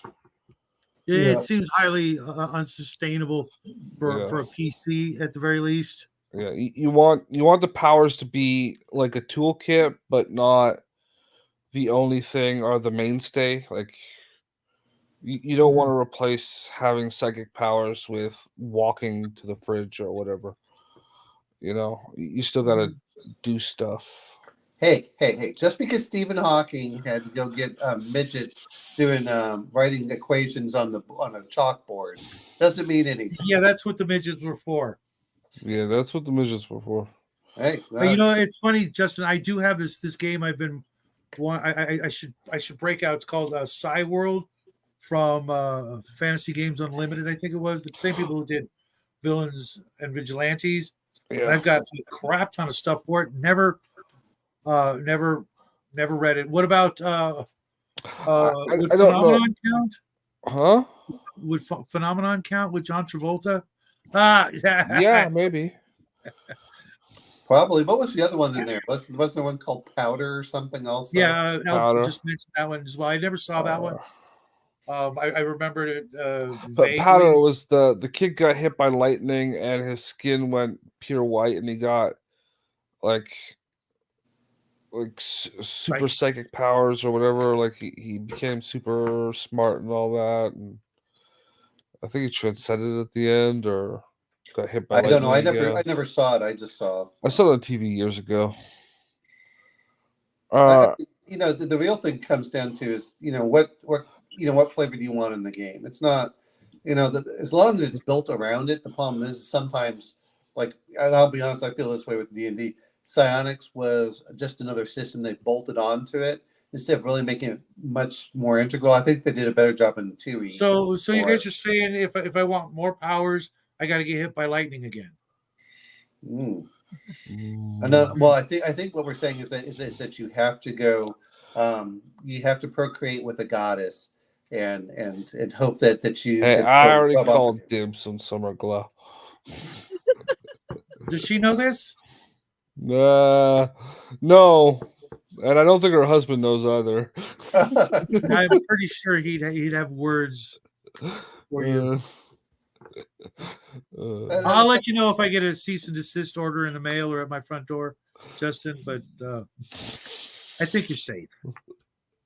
Well, no. The problem is that she simply became a Terminator, and she had no more, physical, Oh, that's when she became the best. I never saw that. What Sarah Connor, the Terminator, the Sarah Connor Chronicles? I actually enjoyed it. It was pretty good. It was. Squirrel. Oh, geez, yeah, man. Yeah, but and yeah, nerds definitely go with the spider bite. Although I don't know that I don't know that I'd want those powers. I mean, some of them are pretty cool, but every time something goes wrong, he grows extra arms and starts spitting out webbing and crap. And I can only imagine where that webbing would never mind. Well. Here's the problem: is we come over and we see like your whole bedroom full of webs. We're like, yeah, I won't be shaking your hand. That's when you start walking backwards, like Homer through the bushes. Let's not while forget pulling the the black favorite is where does the Hulk count in this? Is for Bruce Banner? Does he count as the de-evolution in that case? Yeah, I think so. That's the. Yeah. As your Homer walking back through the door of Shadow's spider bedroom, you're mysteriously pulling a black light out of your pocket. Well, it's just it's like, why is this covered all in webbing? It's why does it look like something that was done from the spider to the fly? Come into my parlor, said the spider to the fly. Oh no. I was on that episode of the show. It was very disturbing. There was this guy. He was all smooth and naked and oily. And I'm having trouble. We can't go a single show, can we? Nope. No. Well, it's been like 2 months, folks. Doesn't matter. Wait a minute. The problem is that 2 months, 2 decades. It's the deaf guy from Family Guy that was going over as they're trying to catch him with the where they greased him up. Let's not. Because with any luck, no. What was it, greased up gays or whatever? No, it was there was the greased up deaf guy that they all had to chase down, and you know that was part of the. Oh no, it was the old guy. And It was like, the really oh. gross thing is no one ever greased him up. He just showed up that way. dude. And here we can. Oh yeah. No. The deaf guy was who I was referring to. Not the other one. The old guy. yeah. Didn't he like that? I'm pretty sure you Herbert? like that. Herbert? Yeah. Yes. But that's the thing. It's like, okay, you get your weird cosmic radiation from out there. You know, how many people died from that one? You get some weird injection and hope that you become superpowers, which is, you know, we know how that worked out. I can dream, Grandma. I can dream. Hey, you know, the other question is, you know, like, what superpower would I want? You know, that's the other problem. It's like, it's not like you get to pick. You wake up and you find out what superpower you want. It's like, did you ever see what was that one? I forgot what it was. You know, with the psychometry or whatever.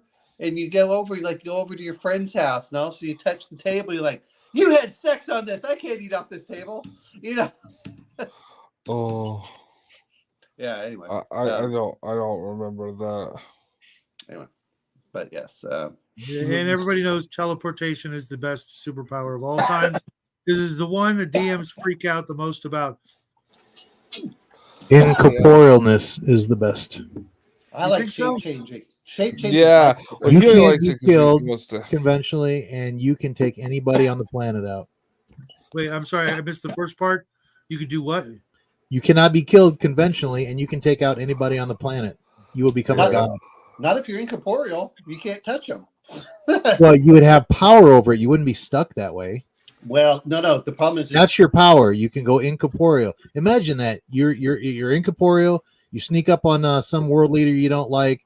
You have a pencil on you. You put the pencil through his head. You let go. It goes corporeal. You float away.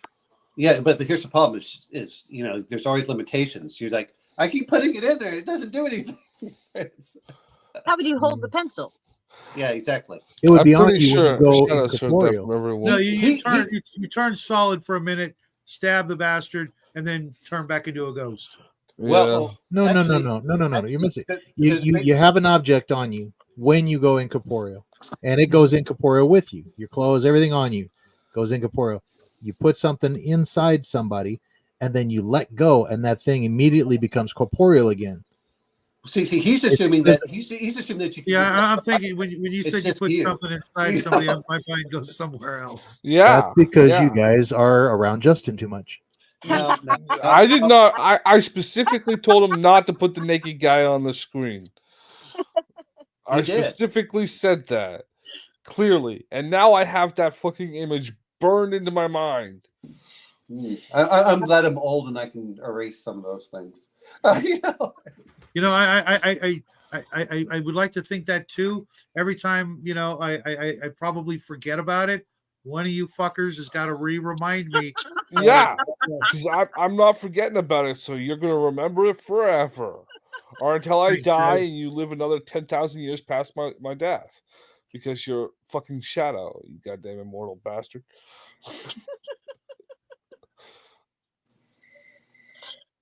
Yeah, but see, I like shape changing myself because then I can go then I'm not really limited. Yes. You know, the incorporeal is like the other problem is like whatever you see, it's like I turn incorporeal, like okay, but gravity still affects you. Good luck. You know, like, Yeah, you it's know? fine. You know, Nope, I would use the power of teleportation to become the greatest art collector and jewel thief of all time. I would want to have the powers like Nightcrawler, but not look like Nightcrawler. Yeah. Well, he must be loopers the whole thing. That's what he wants. Looper, yeah. Invisible not Man. Looper. He was always naked. Yeah, there's that, but you know, unless you live like in Hawaii or Death Valley or somewhere where it's always really nice or and in the warm, women's locker room. there's this thing that goes on biologically, Grandma. You know what I'm talking about? Someone accidentally knocks you out, you know, and you become visible, and yeah, no, not a good look. Well, we'll see. What he's worried about is that when that occurs, is that he wakes up in the bathtub full of ice, you know, with a missing kidney. So Yeah, I've only got one left, so the I don't want that. missing invisible kidney. well, the good news is that if you keep up, smoking and everything else, is that there will be nothing for them that they want to take anyway. So you should be all right. No, Well, lucky for me, Jackie's still got both his kidneys, and I can always pull a Dr. Venture and get one back. Oh, I love that when he was grabbing the two kids behind and like figuring out which kidney he wanted. Yeah. Well, you know what? Speaking of which, that's the other question: is if you become this mass thing of goo that gets keep getting put out there, for clones, what does that count as? A living hell, I think. Yeah, well, you would know. You would remember. You're just like, wake up, Shadow remembers all. Yeah. Well, no. See, that's when you get the Cylon stuff. We keep waking up in the resurrection ship. Resurrection. Pink Panther music. I could go with that. I could do that. I feel Yes, this conversation severely wandered. Oh Yeah, yeah, it's all we personal. hit the 2-hour mark, and I'm going to shut it down anyway. So I figured, we would allow us to go where we usually go, which is where no one wants us to go. I'm surprised Hey. the show stayed on track so long. Wait, No, we no, stayed no, on the sci-fi stuff. We were just talking all about sci-fi right there in superheroes, which is pretty much sci-fi fantasy. Right. Well, we also kind of covered everything, I think, with the different types of transcendence and routes and our preferred styles and whatnot. The only thing we really didn't cover were the aliens as much, but I think in a lot of ways they kind of show up already there. You know what I mean? Yeah. You mean like the Vorlons and the shadows? Yeah. And even to an extent, you could say like the Vulcans. They started out as something very human and transcended above emotion, which I don't see the point in. But okay, if that's where you want to go. Yikes, Al. Hey! Are we forgetting about the Mentats with training and everything That's a great one, yeah. Because in a way they were. I don't know if I'd call them alien, but they were definitely transcended. They had definitely risen above those around them. But then again, so did other things in Dune. That was I'm surprised we didn't go into that. I want to call out this statement Al made. It's to boldly go where all men have gone before. Oh, actually, nope. hey, Al, not guilty. Wait, Not guilty. Neither am I, but stop, I think that road is so heavily traveled. Actually, here's the thing. L gets that at least every 10 years, so he's had it probably 45 times by now. With the colonoscopy. So I gotta get one. I think that road is so heavily traveled you wouldn't know you were walking down it until you were at the other end. Like Stewie Griffin said, twirling a cane. Twirling a cane. I have to laugh because obviously Ella does not know about that history. And what history? Shadow knows. See what he put in there. Anyway. It just went over my head what you're referring to. Go read the chat. Read the chat. I'm missing something. That's the whole thing that comes into it is the real question is what makes good characters. Nice, Al. That's that was what quick. Comes out there. Yeah. Yes. Like you said, squirrel twirling a cane. Yeah. Hey, we should all become dancers, and then we can transcend. So I think that entire discussion proves that you can devolve. Well, we know that the chat can very quickly. I'm tired, man.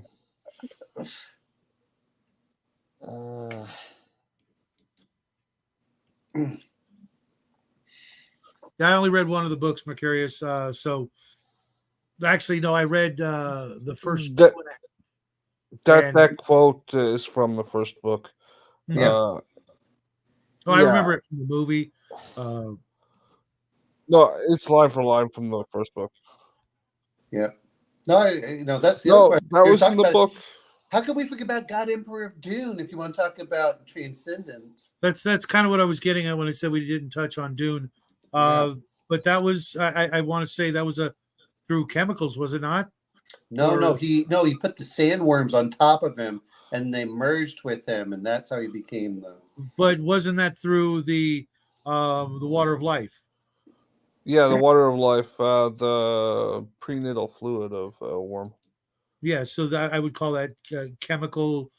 Well, If that that's part ionic. is, yeah. That part is as far as they go through that. Yeah, with the pre-essence, but then I'm talking about when he became the giant worm. It's the God Emperor. Yeah, because he had That's the kind of transcendence I would definitely have to nope out of. You know, Yeah. He stopped caring about his physical form because he was mostly mental at that point. yeah, but Sean Young was, just saying. Well, back then, yeah, she was kind of crazy. Well,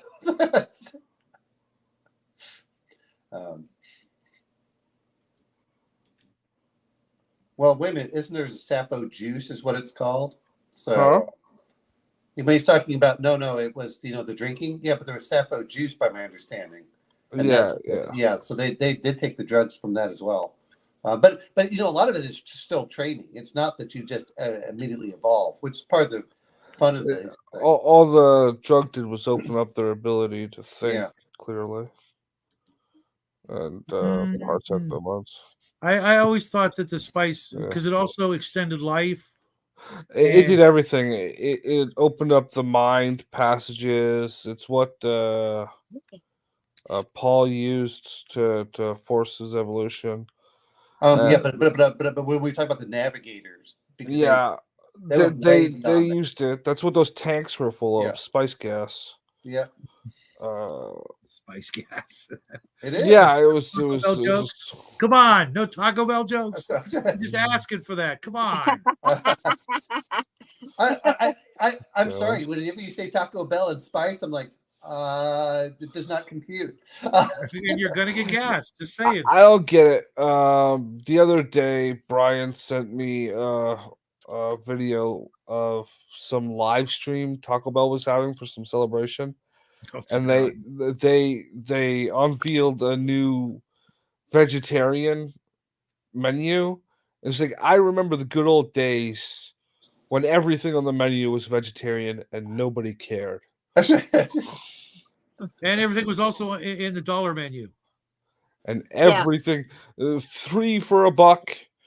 Oh yeah, it was like, and all I could think is, this is why I refuse to go eat there. No, that's why you should. You got what you paid for. Yeah, well, exactly. That's exactly it. It's I'm kind of like, look, I want real tacos. It was kind of healthy though. The food was healthy for you. Well, 90% of the ingredients were what? Lettuce, tomato, onion. So yeah, lettuce, tomato, onion, cheese, and beans on a flatbread. And the beef was also beans.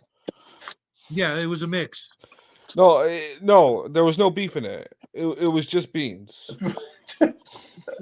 and hence why I decided not to do such things, and I eat like real food. Don't lie. It's all the veggies. Come on, we know.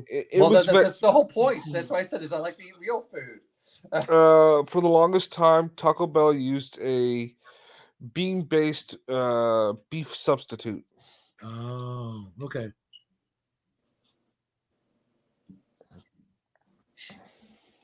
A dash of kangaroo meat. Hey, I still would like to try. Tasted good. No. Oh, just like everyone complains about going to be eating bugs. I said, depends on the bug, Yeah. No, all bugs are wrong. No, because crawfish are awesome. Crawfish are awesome. I'm doing my part.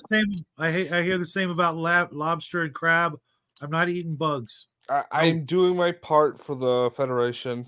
Step. Well, see, my whole thing is I don't believe that you should be forced to eat them. There's a big difference between the two. Yeah. Yeah. But actually, you know what? If you like chocolate, you're getting bugs in that too. So you're eating them Well, whether if you we realize it or not. exterminate them You're all. wrong, folks. Don't ruin chocolate for me. Ugh. Oh, actually, go look up the FDA allowable, Oh God, I don't want to contaminants. know. No. Yeah, no, exactly. no, I don't want to know. Thanks.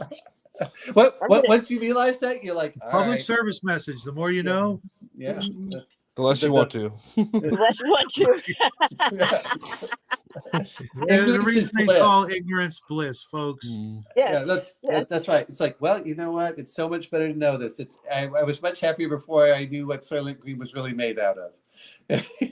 Yeah. I But you used to still like eat it for some Martino cherry. reason. But you in fact insist on making your own from L, scratch. why do you have to do this to us? Never look up what chicken nuggets are made of. Yeah. That video that used to go around about McDonald's chicken nuggets is bullshit. That was the Hubba Bubba factory. Actually, here's the thing. Hubba Bubba. God, I haven't heard that in forever. Well, here's the nice thing. When you eat chicken's feet, you know exactly what you're getting. Yeah. They used to have the picture Squirrel of that I've never divine ascending. they used to have the picture or the video of like the bright pink goop coming out of the assembler before it went into the molds, and then it would be captioned chicken nugget factory, McDonald's chicken nugget factory. I thought that was their pink slime. Well, it was one of the pre-mixes for the pink sludge was their burger patties. No, that pink sludge was. It was supposed to be the burger patties. I know what you're talking about. The chicken nuggets are parts as parts. That's where that whole commercial thing came from the competitor, because it was every part of a chicken got smushed together into a nugget. The pink sludge was the burgers. The pink sludge video was actually a bubblegum factory. It wasn't anything to do with McDonald's. Well, no. There was something called pink slime. They got sued, and McDonald's actually said, "No, this is the way it was done." Yeah, pink slime was referring to the meat and all, and what they did to the meat to make sure that it would be sterile. Look on Raven's face. Keep it up, guys. I'm trying to get her to quit fast food altogether. Hey. There's a reason that is certainly doing the trick. Yeah. Oh God. Hey. It's don't watch how the sausage is made. Food for thought. Don't watch how the sausage is made, and just enjoy what comes out the other end. You know? Or you could get a smoke room and just make your own sausage. It's a worthwhile. Hey, sausage is put into pig intestines. Just remember that, you know. That's why I probably never eat the skin. I always peel the skin off. That's the best part. That is the best freaking part. Of sausage? It's like, yes, the crunch. You know that when you bite into it, it snaps. Hell no. Yes. No. I think pig and cow intestines are better used for giant zeppelins. Okay, that's the way I feel that they should be used for. Well, they don't. That's actually what zeppelins were made out of. Was really? Yeah. That with the fabric and stuff, but to keep the hydrogen in, that's what they would use. Really, I didn't know that.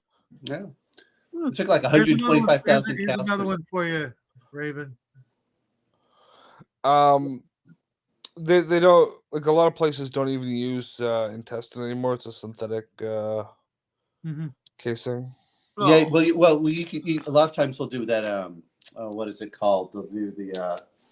It's a cellulose casing. Yeah, that's why I was joking with my son. That's why it's synthetic.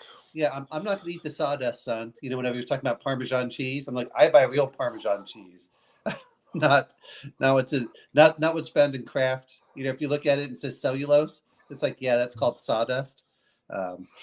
Well, it's not necessarily sawdust. It's probably most likely corn husk. Ground corn. I'm no longer hungry. Thank you for completely destroying my appetite. That's good. I'm hungry. I think I'm gonna have a snack before Nathan's show. Thanks, guys. He's thinking. So you know what? If I put 2 slices of Soylent orange with 1 Soylent green in between, I should be okay. Yeah. That does sound good, and the Soylent is fresh. Terrifying when you actually. You got to watch the movie. Nobody say nothing. She's never seen the movie. Yeah. Yeah, There's an old Charlton Heston film called Soylent You've never Green. seen Soylent Green? Never heard of Yeah. it. Oh, You gotta yeah, it's watch pretty it. gross. You need to watch it. It's not Yeah, gross. I don't think so. It's not that kind of gross. No. It's a morally uplifting story about people living their lives. Well, Justin's happy for the furniture. That's all. He likes the furniture in the movie. The Yeah, the furniture is furniture is pretty definitely something to write home about. Yeah. Comfy. Oh, But God. no, it's What's this called again? Soylent Green. Soylent Green. I'll See- write see- it in the chat and And Justin also likes the part with the scoops. He wants 2 scoops. scoops were cool. For- The scoops were yeah. cool. Two scoops with Soylent Green. That's what it comes down to. That's a lifetime supply. You know what's funny? Well, someone's lifetime. That's what I meant. There is actually a Soylent company out there. There's a company. Yeah, it I'm makes just like, products. From, they're just throwing it in our face now, aren't they? well, They don't even care. they Or make, they just figure they only make old geezers soybean-based like us. beverages and shit. Yeah, sure. Yeah. I guarantee you find that factory, you're gonna find a whole bunch of white garbage trucks and plastic bags. Say, Well, they do have nothing but white packaging for everything. Hey, you know what? I'm going to have to ask a quick question. Is, when we're talking about transcendence, a boy and his dog, did he transcend needing the woman? That's all I'm asking. No, that was just wrong. Now, I will tell you something that Elon Musk apparently only consumes Soylent products. I've always said he's just he's an alien wearing a really bad skin suit. Just go look at Stephen Greer and you'll see that they both shop at the same skin suit outlet.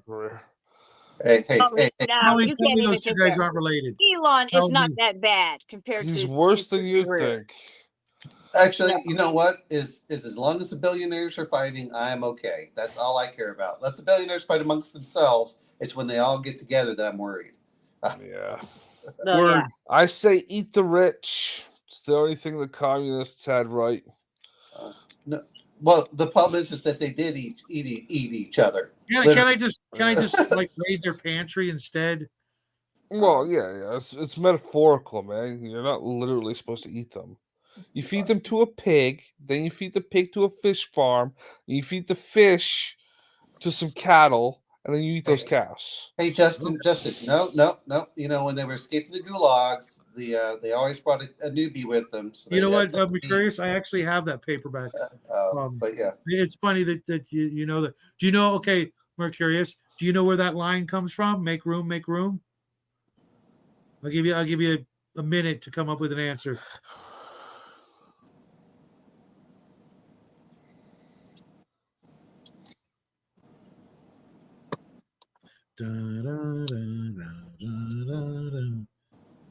No. Okay. Okay, well, just real quick, I'll give you the answer. In the scene with the black priest, and he's in the church, and he's saying he has to make room, because the church is filling up with people sleeping on the floors and everywhere else, and he's going nuts because he also knows the secret, and his life has been turned into basically garbage, and all he does all day long is trying to find more cubic floor space or square inches on the floors to house the people that are just living in the church, and he has to make room. It's incredibly sad, actually. The actor they got to play him is just Wasn't that the guy that played Benjamin Sisko's dad? could be. I'll look it up. not Yes, actually, it was because my wife and I watched that movie a couple months ago, and right before it, we watched To Kill a Mockingbird, and Sisko's dad was also in that movie, and I remember her remarking about, "Oh, look, it's Sisko's dad again." So I mean, All right, come on, get out of the way. Okay, I'm gonna have to go. I've got cats inundating my desk here. They need fed. Yeah. Well, never But- mind. Never mind. Well, you could always go watch Soylent Green.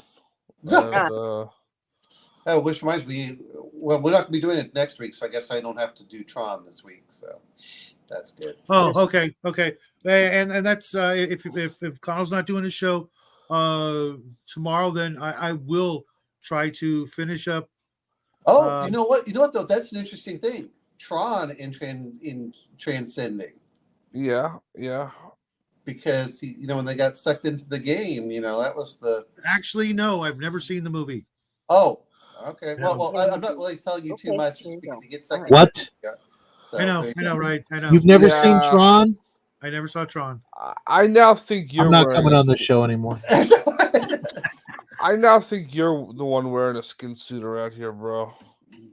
No, dude. I spent more time reading books than watching a screen. Okay, but what have you done in the intervening 60 years? He's been perfecting his rereading all. lich. He's been perfecting take his care, squirrel. lichdom. That's the whole point. You don't. Yeah. I'm banned from Sci-Fi. No. I'm gonna go. All right, Like, see you I later. don't even like the Hey, movie, Raven, and I've we'll seen see it you 2 in a dozen few minutes times. over on Nathan's Okay, show. I'll see you all Party tomorrow. party on there, Raven. Party on. Yeah, like I freaking hate the movie, and I've seen it 2 dozen times. What's your excuse? It was weird at the time. Honestly, we had the arcade game. I don't know if anybody remembers the arcade Tron game.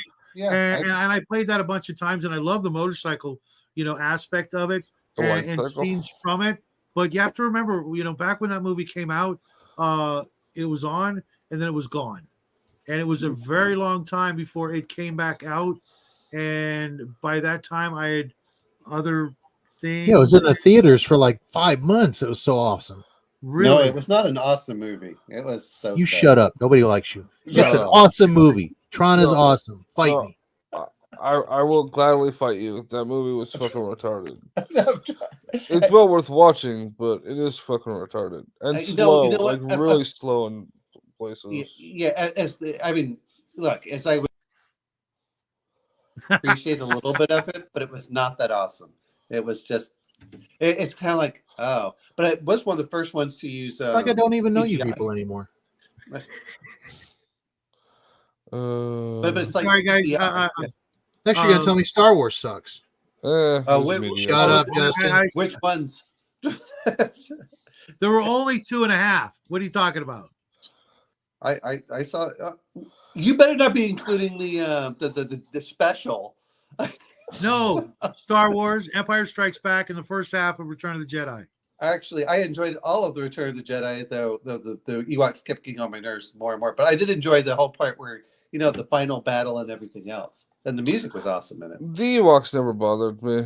I just Yeah, the figured Ewoks they didn't were. bother- I mean, they were an They analogy were for little tribal. kid. I mean, come on, they wanted to eat, Princess Leia, and along with Han and I'm everybody. not touching that one. I mean, they were looking. They were looking him over to eat them. I mean, come on. Everyone puts them as these little cute things, and you know what? They're little cannibals almost. Raven's not here anymore. They were just connoisseurs of Soylent Green. Leave them alone. Yes, yeah, exactly. I think they were looking more for Soylent Red, but yeah. It was No, the. I just But that was the whole Personally- point. Is when you start really looking at it. The problem is that the costumes just made them look too cute. It's, Well, that was the deception of them, right? yeah. I mean, if you really look at them, they're like little hungry rats that are just going to eat you all the way. It's like watching Wilbur. I always thought of them as more like koalas or evil teddy bears or something. Well, evil teddy bears works. Evil teddy bears that want to eat you. I mean, come on. I mean, that's pretty terrifying when you think about it. Yeah. I wasn't going to say that, L, but yeah, I think. Well, those are only halflings in the halflings like in Dark Sun. So So, folks, I'm going to end it here. That way, I got 5 minutes to to do grown up stuff before Okay. the Well, quantum party show. on, everyone. I will see most of you clowns tomorrow. On Discord. Everybody else, have a great weekend. Enjoy the heck out of it.